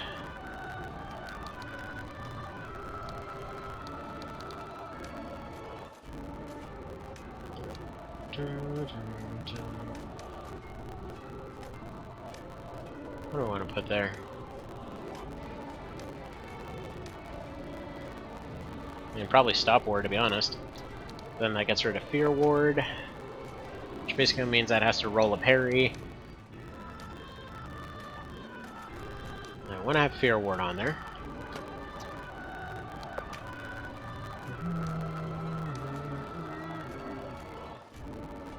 And sorry for the choppiness right now. I think what we're going to put on is Bash. Now, since they won't have the issue from a while ago, for anyone that does remember when it came to some of the kind of late game armors, they pretty much always came in with Steadfast, which kind of tended to throw Bash out the window entirely as a skill. So that's back now. Alright, so first turn, Flight. He's probably going to get a range to try and dispel that. Interestingly, he didn't. And they're going to roll their 50%, so that's fine. We've got the extra health to take it. Nice! We've got some amazing lightning going on outside right now. Not sure if you heard that growl. Oh, get out of here with your 30% nonsense. Yeah, I was asking a little while ago if it would be possible for Feather Boots to also have the Feather Step effect. Apparently it's possible, but not practical. So, boo.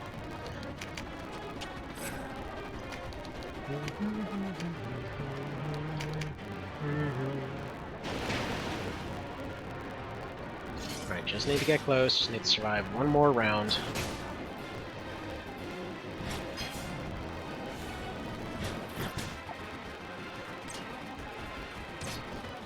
It'd be amazing to have the main Ghosh right now.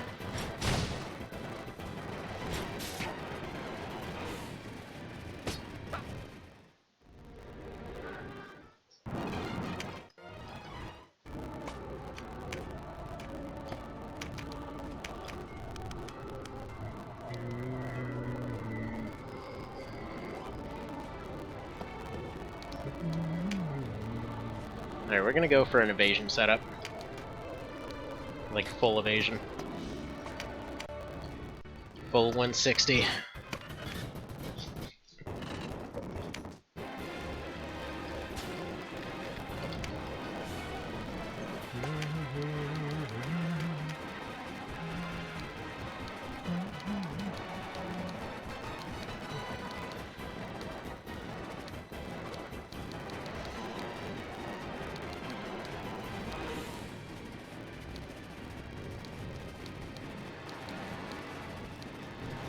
Alright, we're gonna try Resilient this time, see how much of a difference it makes to this build.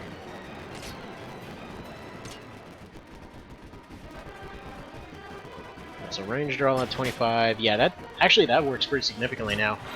I wonder if that's because of the recent armor rework. Because yeah, by this...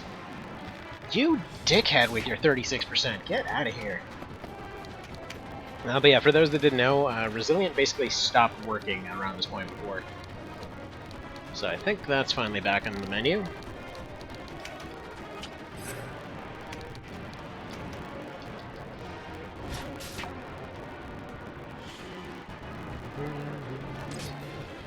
Lady doesn't understand 25%.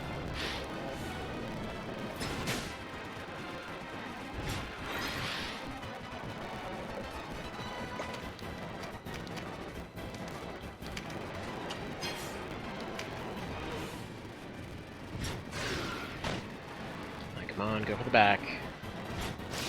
Leave your leader open.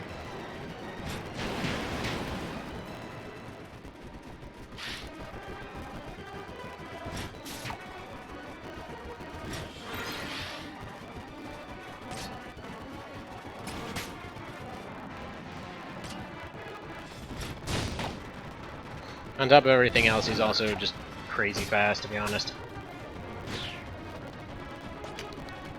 Right. He doesn't have very many ways to go now.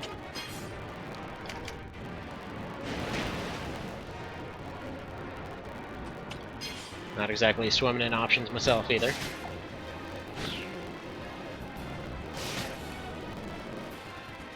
But yeah, that right there is why we have to keep Stopward on there. The Fusiliers will just keep getting their moves on.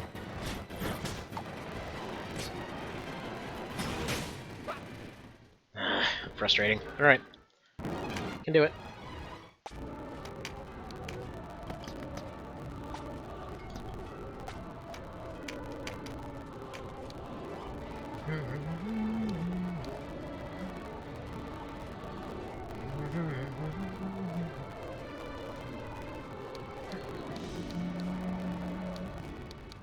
And yeah, I'm liking that this is a new option now. Alright, we're gonna try that. I think it's gonna be the worst idea, but we're gonna try it. Ultimately, it just comes down to how exactly he reacts. If we do the same pull forward and pull back, I think it can be done. Especially since they don't seem to be going for Dispel as often. I think we boost it right here, do a double Ginseng. If they understand how 25% works. And by the way, if power suddenly goes out, basically it's because it's well, friggin' apocalyptic storm outside right now. As is fitting. Yeah, we're gonna go double Ginseng. Go here to potentially screw up their movement.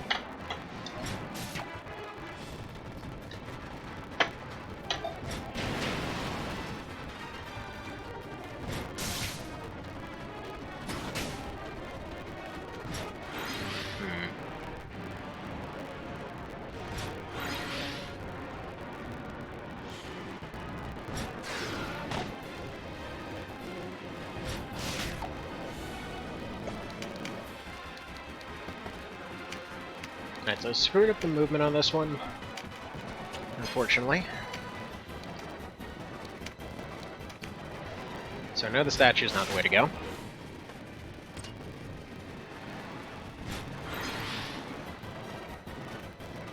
Basically, we cover a really, really large amount of area whenever we move. But if we put up Resilient... I keep thinking if we put up Resilient and then just try to heal tank, it's probably going to be a pretty good way to do it. Like, right now, this is without Resilient. We just got Strengthen up, he's trying to run away from it.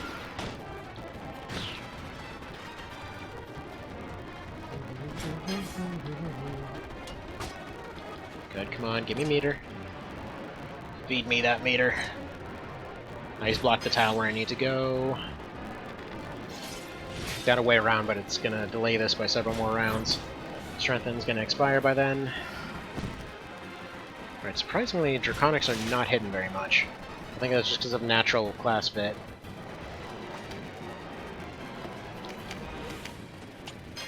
Alright, so far so okay. I'm gonna keep up that move, but I need to see 147, 147, 358. Okay, so with Strengthen, it's about 200. Without it, I think 300 would be enough to just one-shot him regardless.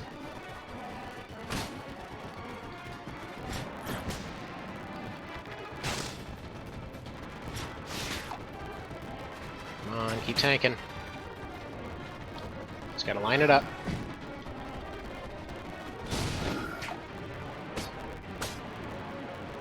Stop hitting, please. Stop critting, please.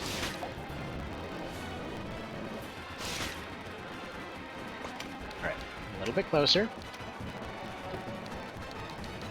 Now with Strengthen gone, is that enough? Yes.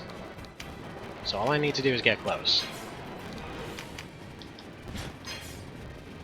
I think even with a Weaken would put it slightly too low. But I don't think they have anyone that's going to go for a Weaken here. I think Decay might. Come on, survive. Survive.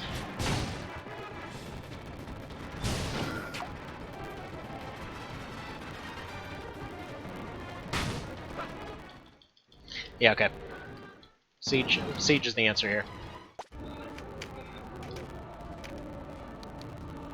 This plus Siege.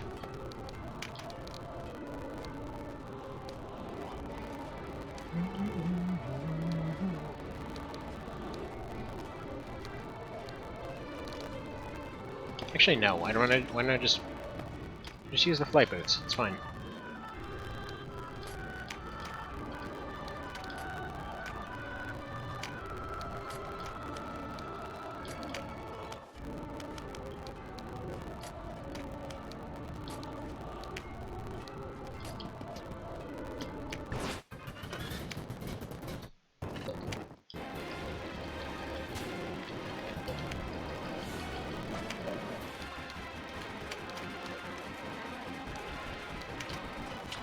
First round Ginseng, second round Strengthen. Actually, second round Resistance is what I need. Or Resilient.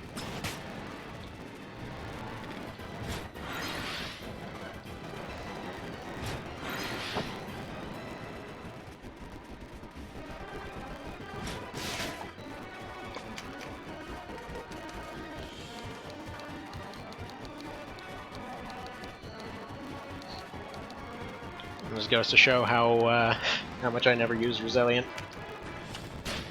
Alright. So, wait, did I not put... Right, because we're gonna fly.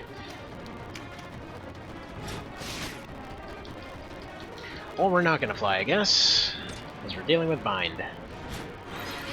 But we can't get rid of Stop Ward for now. So once this fight ends, I mean, basically both level 1 and this run are stuck in a funny position where they can't really progress until they get past one of their most difficult fights. So yeah, basically the way that it stands here, we got to get past this one in order to gain access to a lot of our better options. So there's stop ward on a few items, and specifically the leg guard and Chariot I technically could go right now, but I think the full extent of the Apocrypha quest unlocks after this fight, which will essentially... Actually, I think you can get that in Pirate's Graveyard too. But once we pick that one up, then we can get the Black Pants. Once we have the power of pants, well, we're in a better spot. Right. Get close, be the nemesis.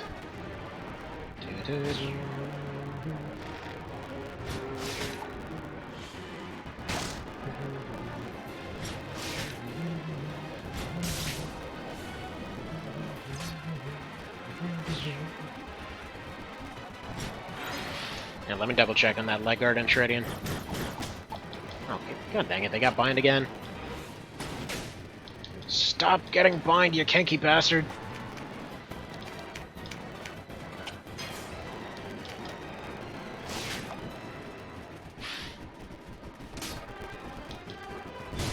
Now, I'm actually not sure what's preventing Disarm from hitting right now.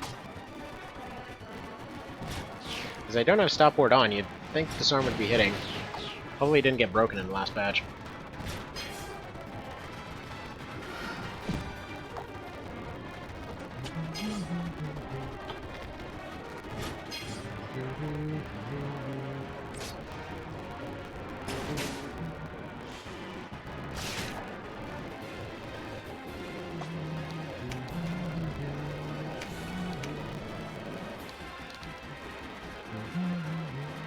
Wait, what?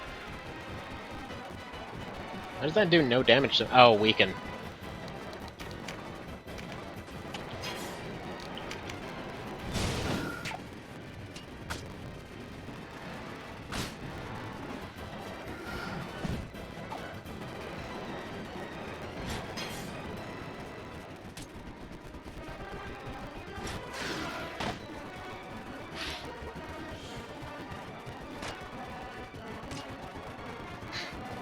Gets to low health, suddenly remembers how blocking works.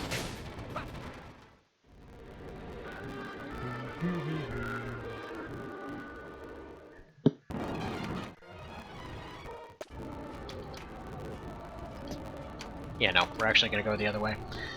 So, put the dodgy ones on. And I think we're gonna have to sacrifice something here. Yeah, let's get rid of Bash. Put on Siege. Slightly slower, but also slightly faster. It'll do.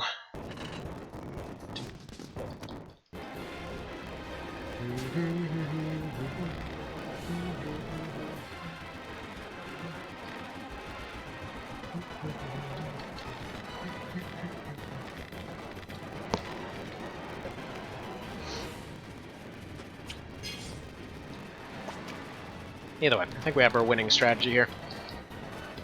This is very doable. All we need is a mostly full bar and to get close to the guy, which we now have the means to do.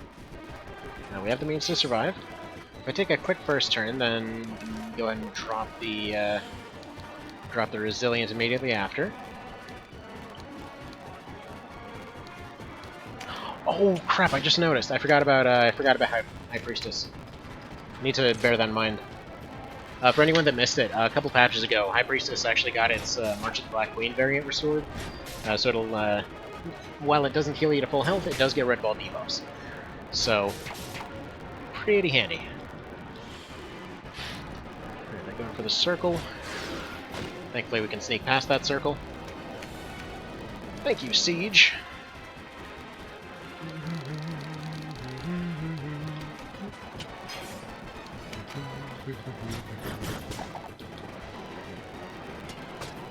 Excellent.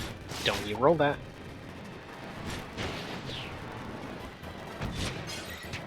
And we actually have an excuse to show it off right here. Maybe. Might have to show it off next round, because I need to take a bunch of healing, because a bunch of crap just hits, and yeah. That's never fun.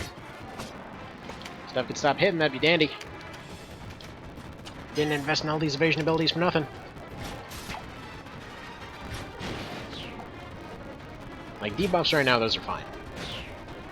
And as long as I've got Rampartor up, they should be trying to keep their distance for the most part. I think it's just, like, one guy with Siege that's getting through. Yeah, Shackled. There we go. Okay, so it isn't broken. That's good. I mean, that's less good, but it's good.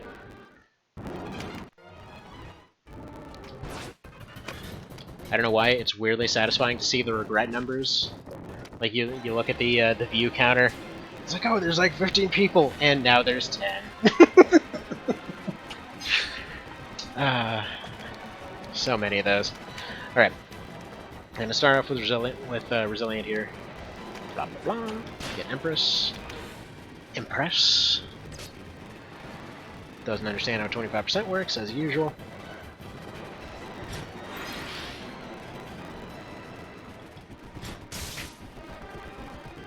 Now, I think I know how to trick his AI here, because it seems like if you move to the opposite side of where you are, there's a better chance that he'll decide to go follow you.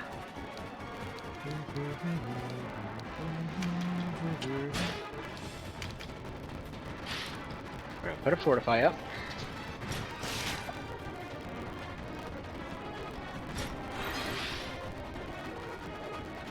Now, I realize the argument could be made that we can turn off Fear Ward, get Stop Ward on there instead.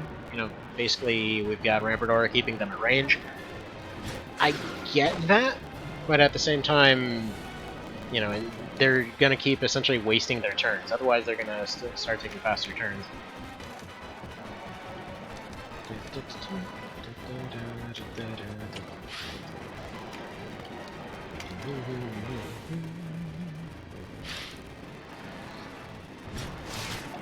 Like right here, they're going to keep rolling those low percentage moves. Also, I just noticed the Fortify over row resistance. Forgot about that. Forgot about that.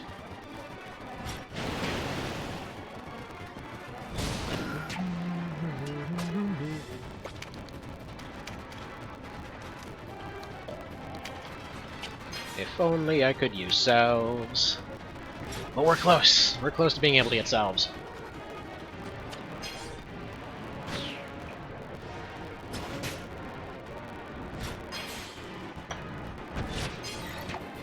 I just need a little more now. Just a little teensy-weensy bit more. I wonder if 1 HKs might be a good option here.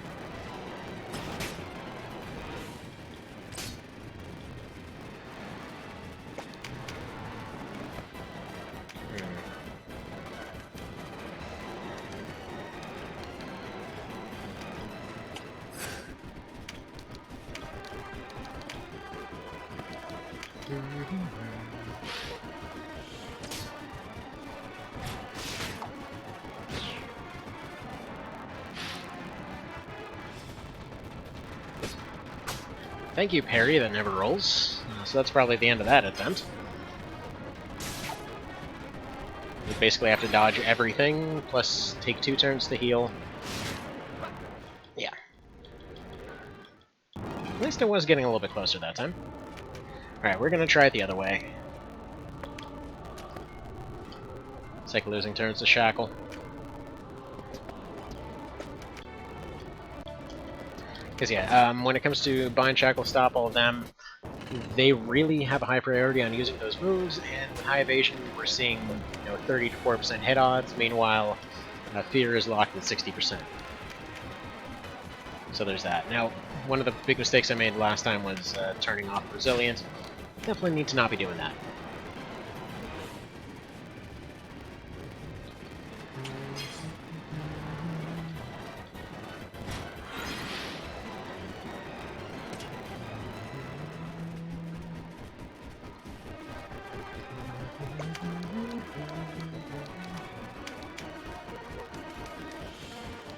Alright, so next we do Plume. Strength that. They're gonna probably try to go for getting rid of that. Good, good, good, good, good. Okay, that's ideal movement.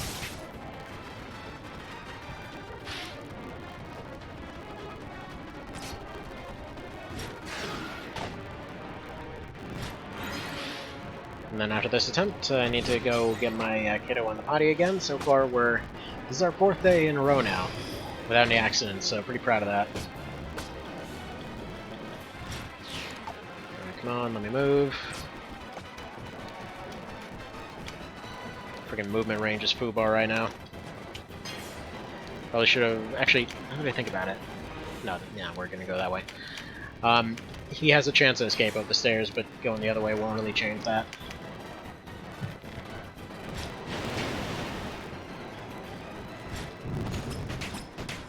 Interesting choice.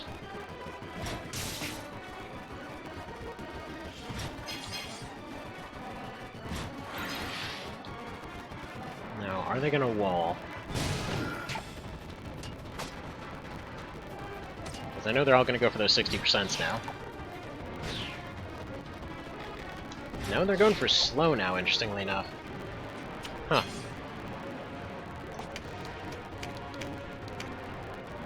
Right, that's pretty dang close, actually.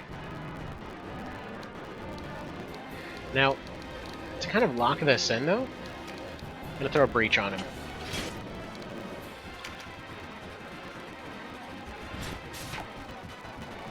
Basically, reason being, if I get close, if I get the ability to attack, I'm probably gonna have to attack from a lower value right now. I think Hobble's gonna wear off by next time. Those two are probably gonna go for a side and back attack. Should put them out of the way. Should hopefully clear... Oh no, they use ease.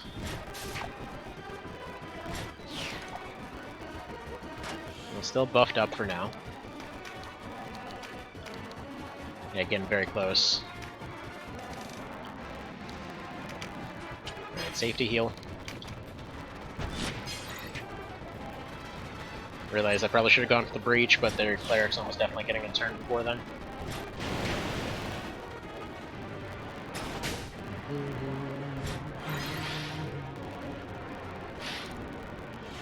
Come on.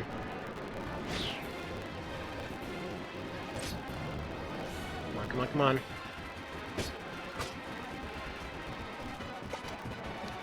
We're almost full bar. Very close. If this rolls poison, no, he's gonna heal himself.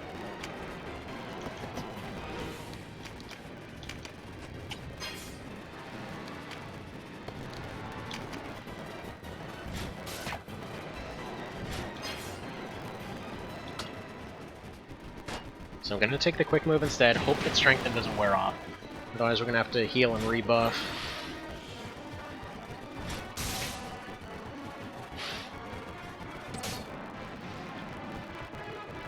Come on, come on, come on, don't land those. Dude, could you please stop hitting me? It's not the time for taking crits. Oh, come on! 240% in a row, man. That would have been it. Alright, let's do that again. Well, actually, no, because, hang on, I need to be right back.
Alrighty, one quick attempt while we wait here.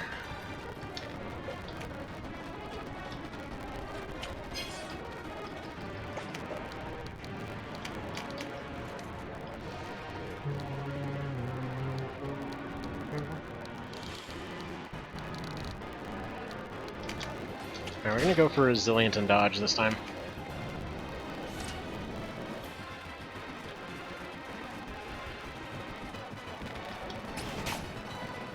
Actually, I don't think there's a point in going for Dodge now that I think about it. It's very much maxed evasion every time anyway.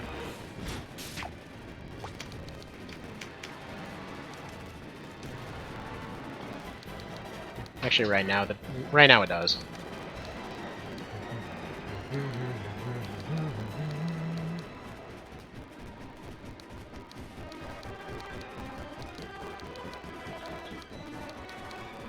Where is my dodge?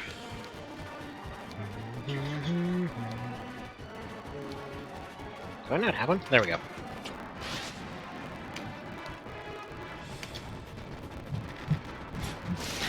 Alright, and be right back again. Don't worry, I'm putting the good music back on.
Alright, back we be.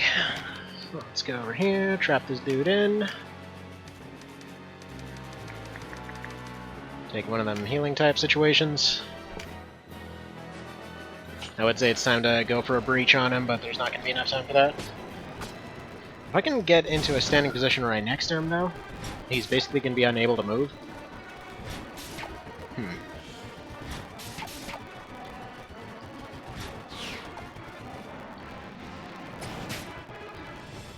Come on.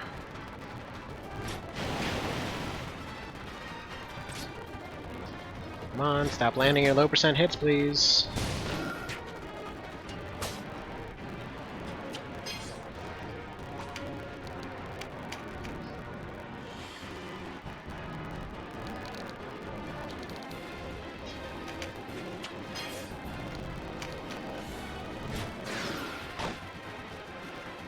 I need one good turn where I can risk it. 25%, come on. Stop doing that.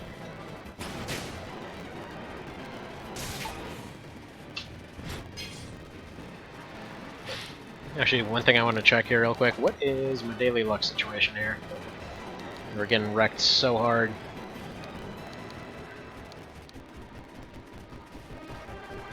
I don't know. 7 stars. I don't know why. I think it's like 7 out of 12 or something, so it's pretty average, but I don't know why we're getting ruined so hard because of it. Anyway, that's the best position he's gotten so far. I think our best bet is actually going to be to wait for Fear to run out here. And or get him pinned away somewhere else.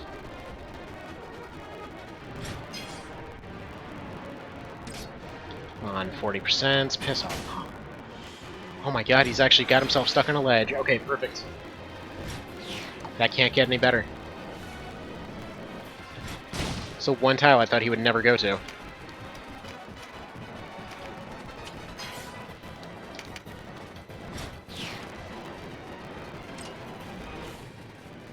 Come on. It's just RNG at this point. I think fear just wore off. Come on. Frickin' 40%, man. Meanwhile, their stuns just never roll today. Come on, almost there, almost there, almost there, come on.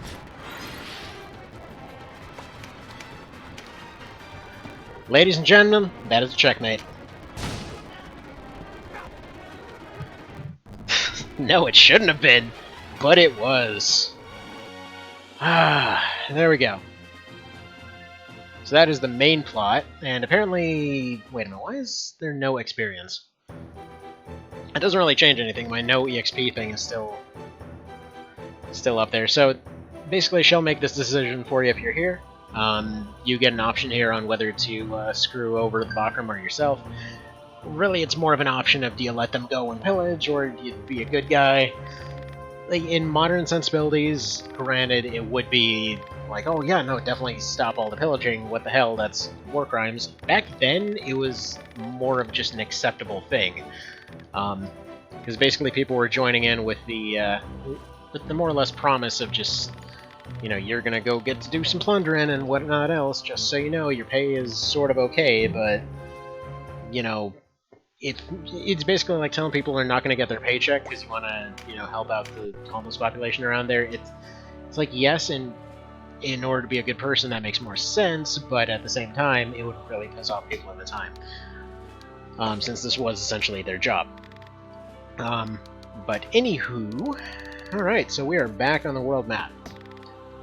And G frickin' G, indeed. Now, one thing I gotta see here, first off, Deneb's shop is open. I need to see... So, where is she at this point? Let's see, day is 15.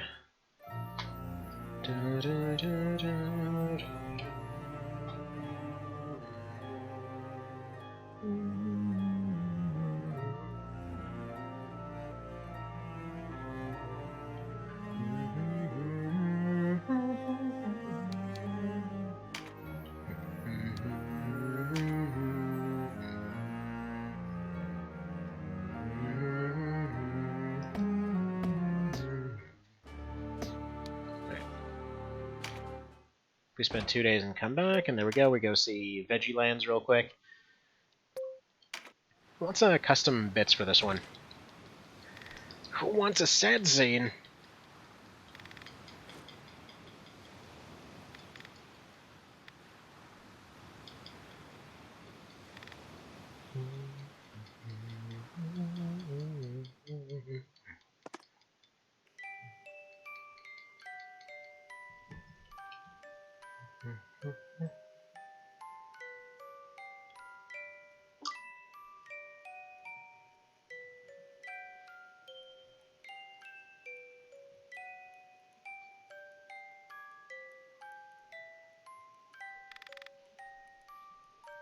And then he goes nuts for my music box, and it's sad. Hope you're ready for sad. No, I don't know how he got a crosscut on his cheek. That makes no sense. La-di-da-di-da. And Kashua comes off as a kind of cruel femdoge in this scene in the remake. In the original, she seemed more distraught. Like, here's the weird part. She does the hand thing, like she did in the original, but instead she's like, no, angry face still. What ill fortune is this? And runs out. And in the original, she's like, oh no, screw this, I'm out. Has a whole distraught look. And actually, that distraught look is in the game files, but for whatever reason they didn't implement it. And if you use the portrait editor, you can actually make her have that look permanently. Because why not? Also, it might have just been because it looked super weird. The only one of the distraught ones that they actually did fully implement was, receive the Lombardia. Which, yeah, pretty neat. Pretty neat, pretty handy. Also believe that's going to be the best weapon we got right now.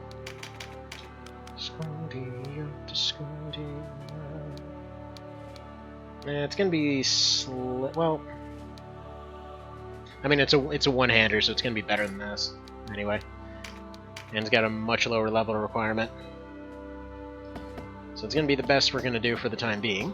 So that's pretty neato.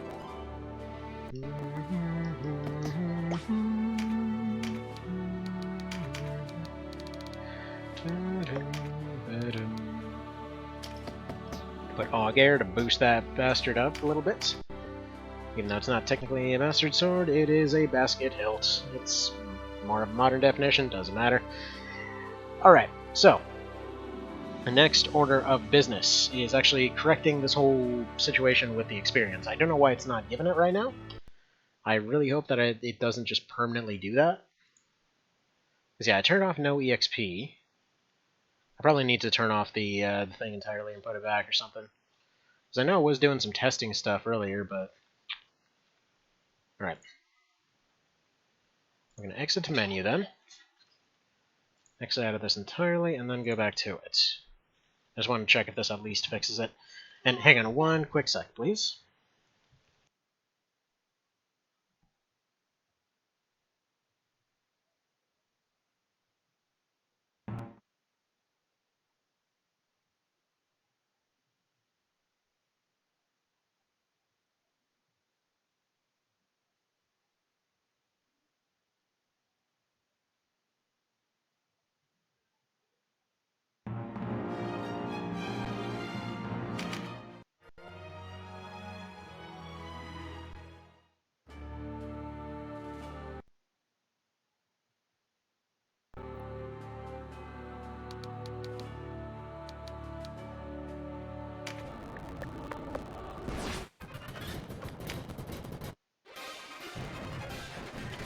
Alright.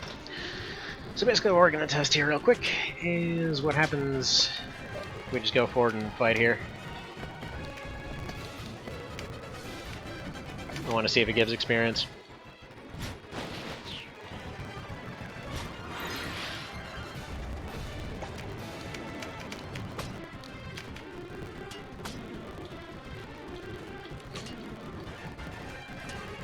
Yeah, like I was saying, everybody had their thing that they, you know, would have potentially changed under certain circumstances.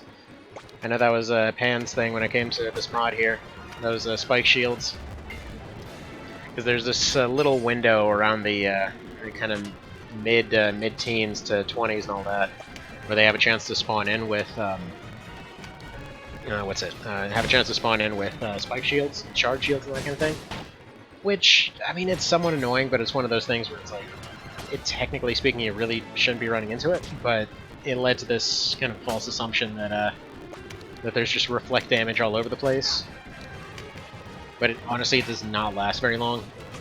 And honestly, I'd prefer to have it in the mid-game than in the original, where like you get to end-game and suddenly there's just reflect damage on every single freaking like gremlin and fairy, and that mess was frustrating. Mostly because you'd have somebody that's, you know, on low health and you're hoping to get them patched up, and you don't have time to go check all the skills, and yeah. Then you go take out a fairy and they're like, kaboom, your unit died. It's like, this is fair, but also it isn't. Not sure what to think about it.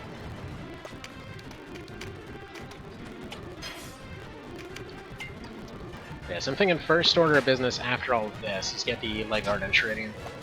So I'm thinking Pirates Graveyard's gonna be the easiest way to go about that. Actually, first order of business should be rank 8 Augs. First off, resupply. Second off, get rank 8 air. Get rank 8 water. Basically, that just leaving it on autopilot on Ferrampo, or not Ferrampo, but on Time Mouth over and over. So mostly just tedious. Can collect some cards in that process. As you can see, we're basically OP at this point. So individual units don't really pose much of a threat anymore. It's only the advanced teams with advanced gear that actually, you know, get past this point that are actually any threat whatsoever. So what I'm probably going to do is off-screen grind up a lot of parts of this. Just get all the Augs up and things like that. We'll see. I mean, honestly, it doesn't take that long, so...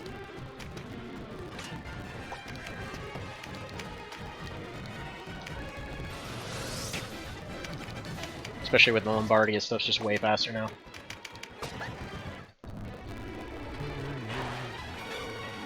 There we go. Experience is back. So what I need to do, the Knight should be 24, the White Knight I think would have gotten to 40, I'm not sure, but I don't think I can actually... Ah, crap.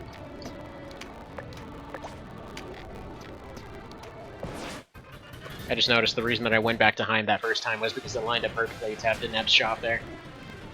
Good job, Dipstick. Good job.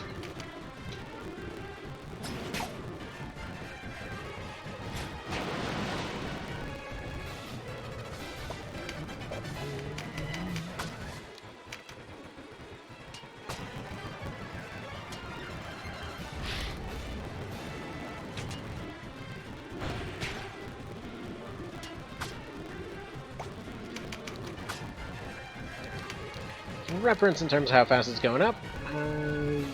Yeah, we're doing okay there.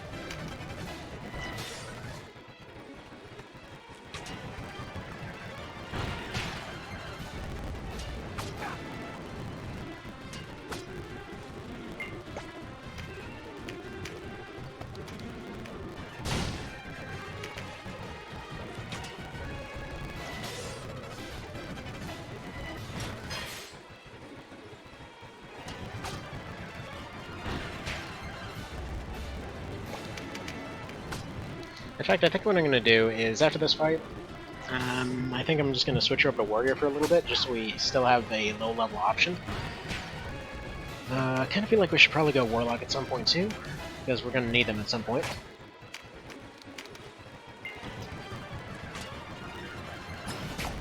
And possibly start training Deflect a little bit more.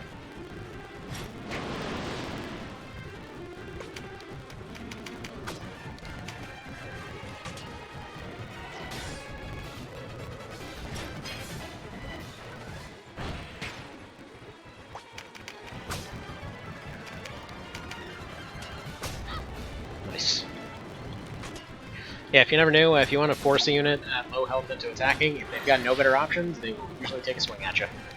Just to try to get some damage off before they go down. I'm not sure if it was intentionally programmed that way, but it seems to be what they do. No idea why they're... I assume they're probably just trying to get the most value out of their unit. But for whatever reason, that's the way the AI does it, so whatever. If it works, it works. And I really need to take Siege off him. Because what is this vanilla movement speed right now?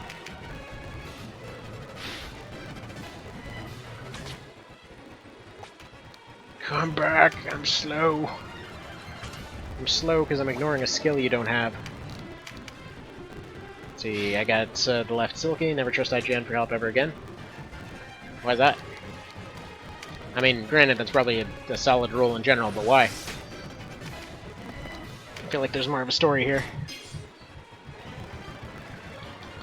Also, by the way, if you ever want a weapon that's more awkward than anything else, left-hand Silky on the PSP version. Like, specifically on a PSP, because, well, it's kind of awkward to use left... Like, I will say I prefer the left-handed, scheme in general for the PSP, but yeah, when it comes to the Silky in particular, you gotta hold that thing down, so you're basically trying to use the left thumb for both movement and holding down a button at the same time. So you kinda gotta disjoint your thumb to even have any hope of making that happen. It's weird.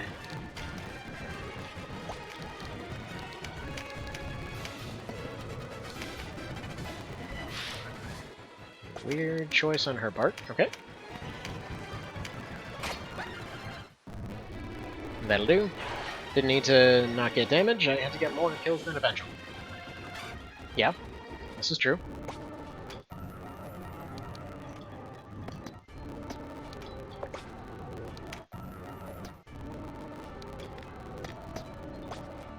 Yeah, last order of business for today is just getting hold of Deneb's shop. So we're gonna, let's see, we got one White Knight transfer whenever we need to. I'm gonna switch over to Warrior. I just want to say switch over to Rogue, actually.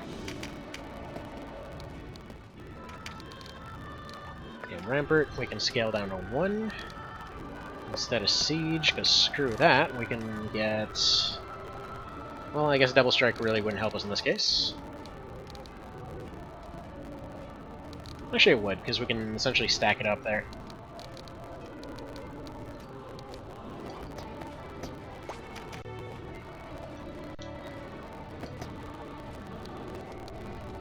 Alright, so in that case, we'll go to Orem.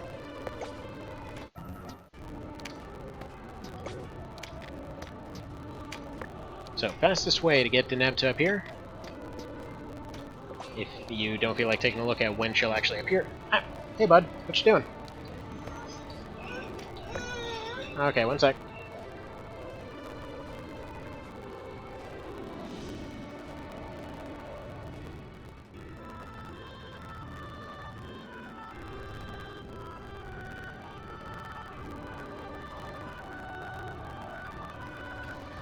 Alright.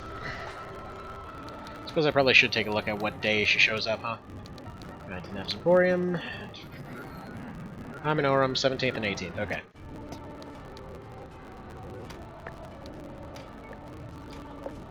So now we do this, like, way too many times.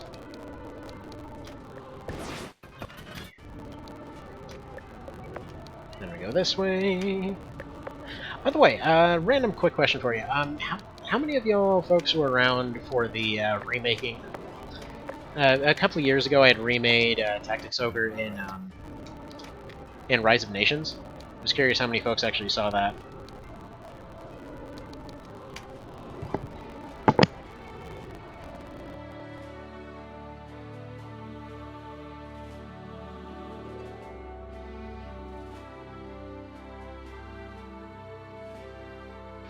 Okay, hand back. That was a particularly violent sneeze. Right question, the stream stops. Well, it does that sometimes. Alright, Hexer's Mark. Yeah, well, we might as well at least stock up on some of those.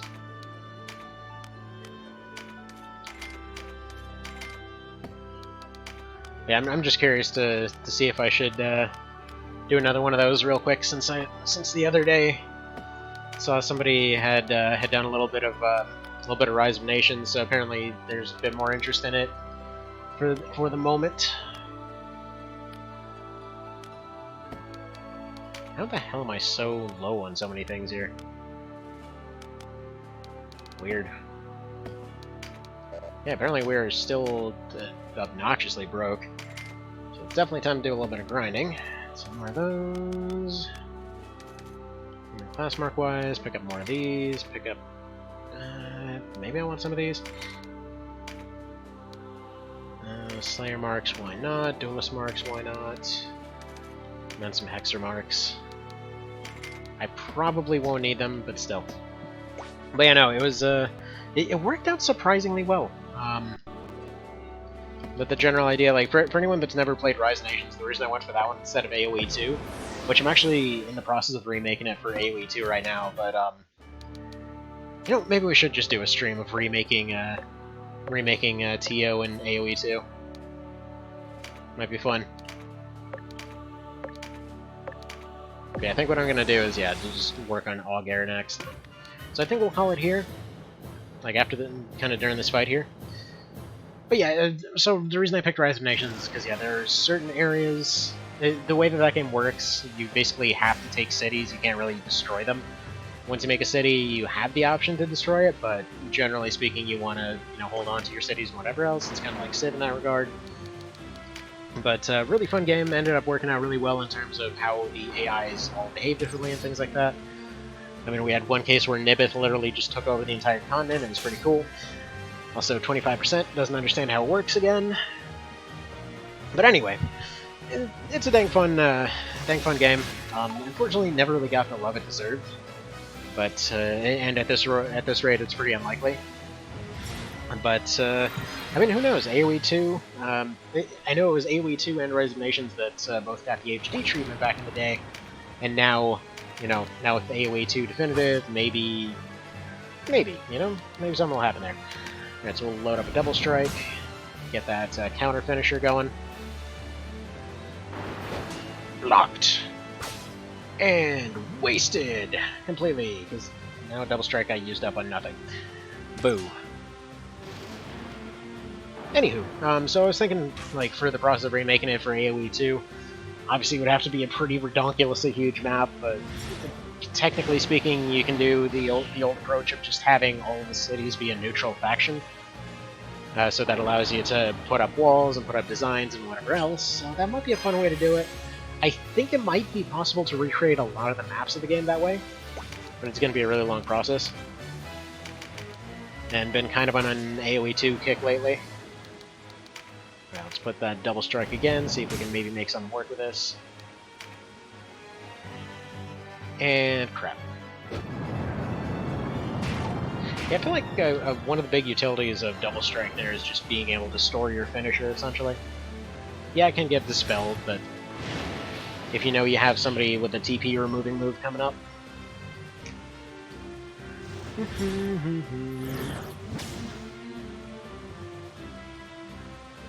Like, I almost feel like double strike needs to be reduced down to 75. I mean, double shot, okay, that's basically the same as a finisher, but for double strike, I don't know, I guess it kind of depends on the weapon there, because it's really, really strong for two-handers. But, I don't know. It's hard to say for sure. What I can say for sure is this guy's very screwed.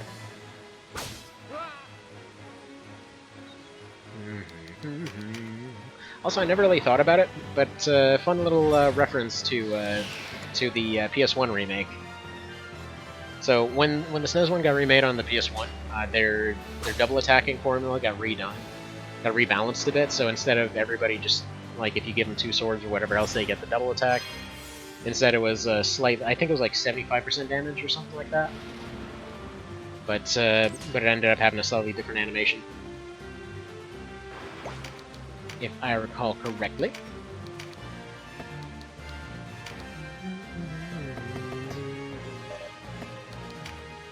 Alright, we're gonna double strike it, take a heal, and then once this fight ends, we're gonna call it for today. And I think that, you know what, that's fun. I think what we're gonna do, if I get what I need to done, I think later today we're gonna try to remake. That'd be fun. You know, just remake all the different games and all the different maps in AoE 2. See, how do I S-rank eliminate enemy controls? Do I just be fast enough and not get too much damage? Remind me what the map is on that one. It's been a while. Because S-rank and everything in that game sucked so many friggin' donkey spheres, it's not even funny. Like, I mean, probably the next runner-up for suckiest S-ranking process would probably have been Nexus. Actually, no. Scratch that. Scratch that. Verdict Day had some pretty extreme suck going on for that one. Hydroelectric plant with the generator and each floating metals. Crap. Yeah, I think that's the one that you just gotta do it really fast. Like, really fast. You basically just gotta kill everything before it even shoots. I recall rockets being really handy for the shield guys. That's the one I'm thinking of. Just because you could basically snipe them from, like, on your way up. Well, that and energy shotguns. Yeah, I think that was the one. That was energy shotguns and large rockets. No shield guys there? Yeah, it must be one of the other ones then. I mean, just energy shotguns then. Just reduce your costs.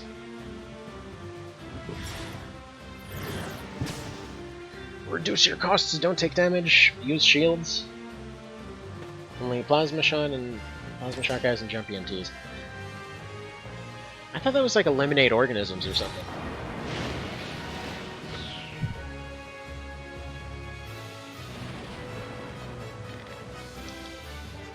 I think it's safe to say that Last Raven's one of those games that legitimately just doesn't want you to have fun. Especially if you're trying to S-rank it.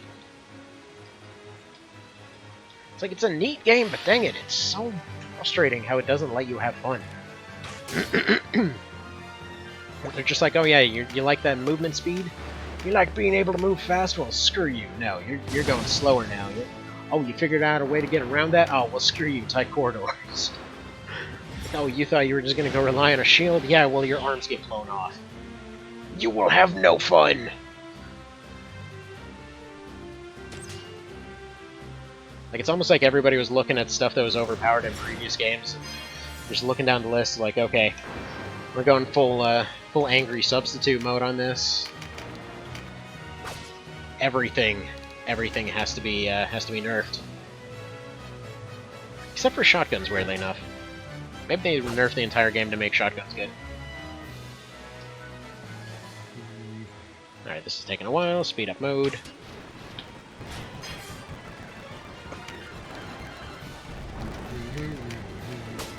Thank you. And then we're slow as if we weren't slow enough.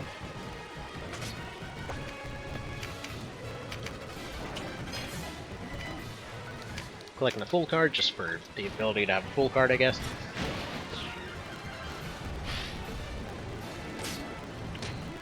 And we actually might lose here. Yeah, there we go. Losing has been achieved. Alright. Anywho, weird note to end it on, but yeah, I think we'll leave it there. This definitely feels like the way to go. So yeah, surprisingly our stats are still in the mid-40s here. I really thought they were higher than that. So that doesn't bode well for that other level 1 run. But, well, so next order of business is going to be that Leg Guard and Chariot. So let's see, who drops that sucker? So, dropped from Pirate's Graveyard, Bosom of the Sea God. Well, crap, that's... I suppose back there again. I want to say that's the second map. But yeah, we're going to be going back to that horrible nonsense next time, so... I'll make sure that there's nothing new that unlocked here. Access 7-2, All Heal 2. Already have all these mastered.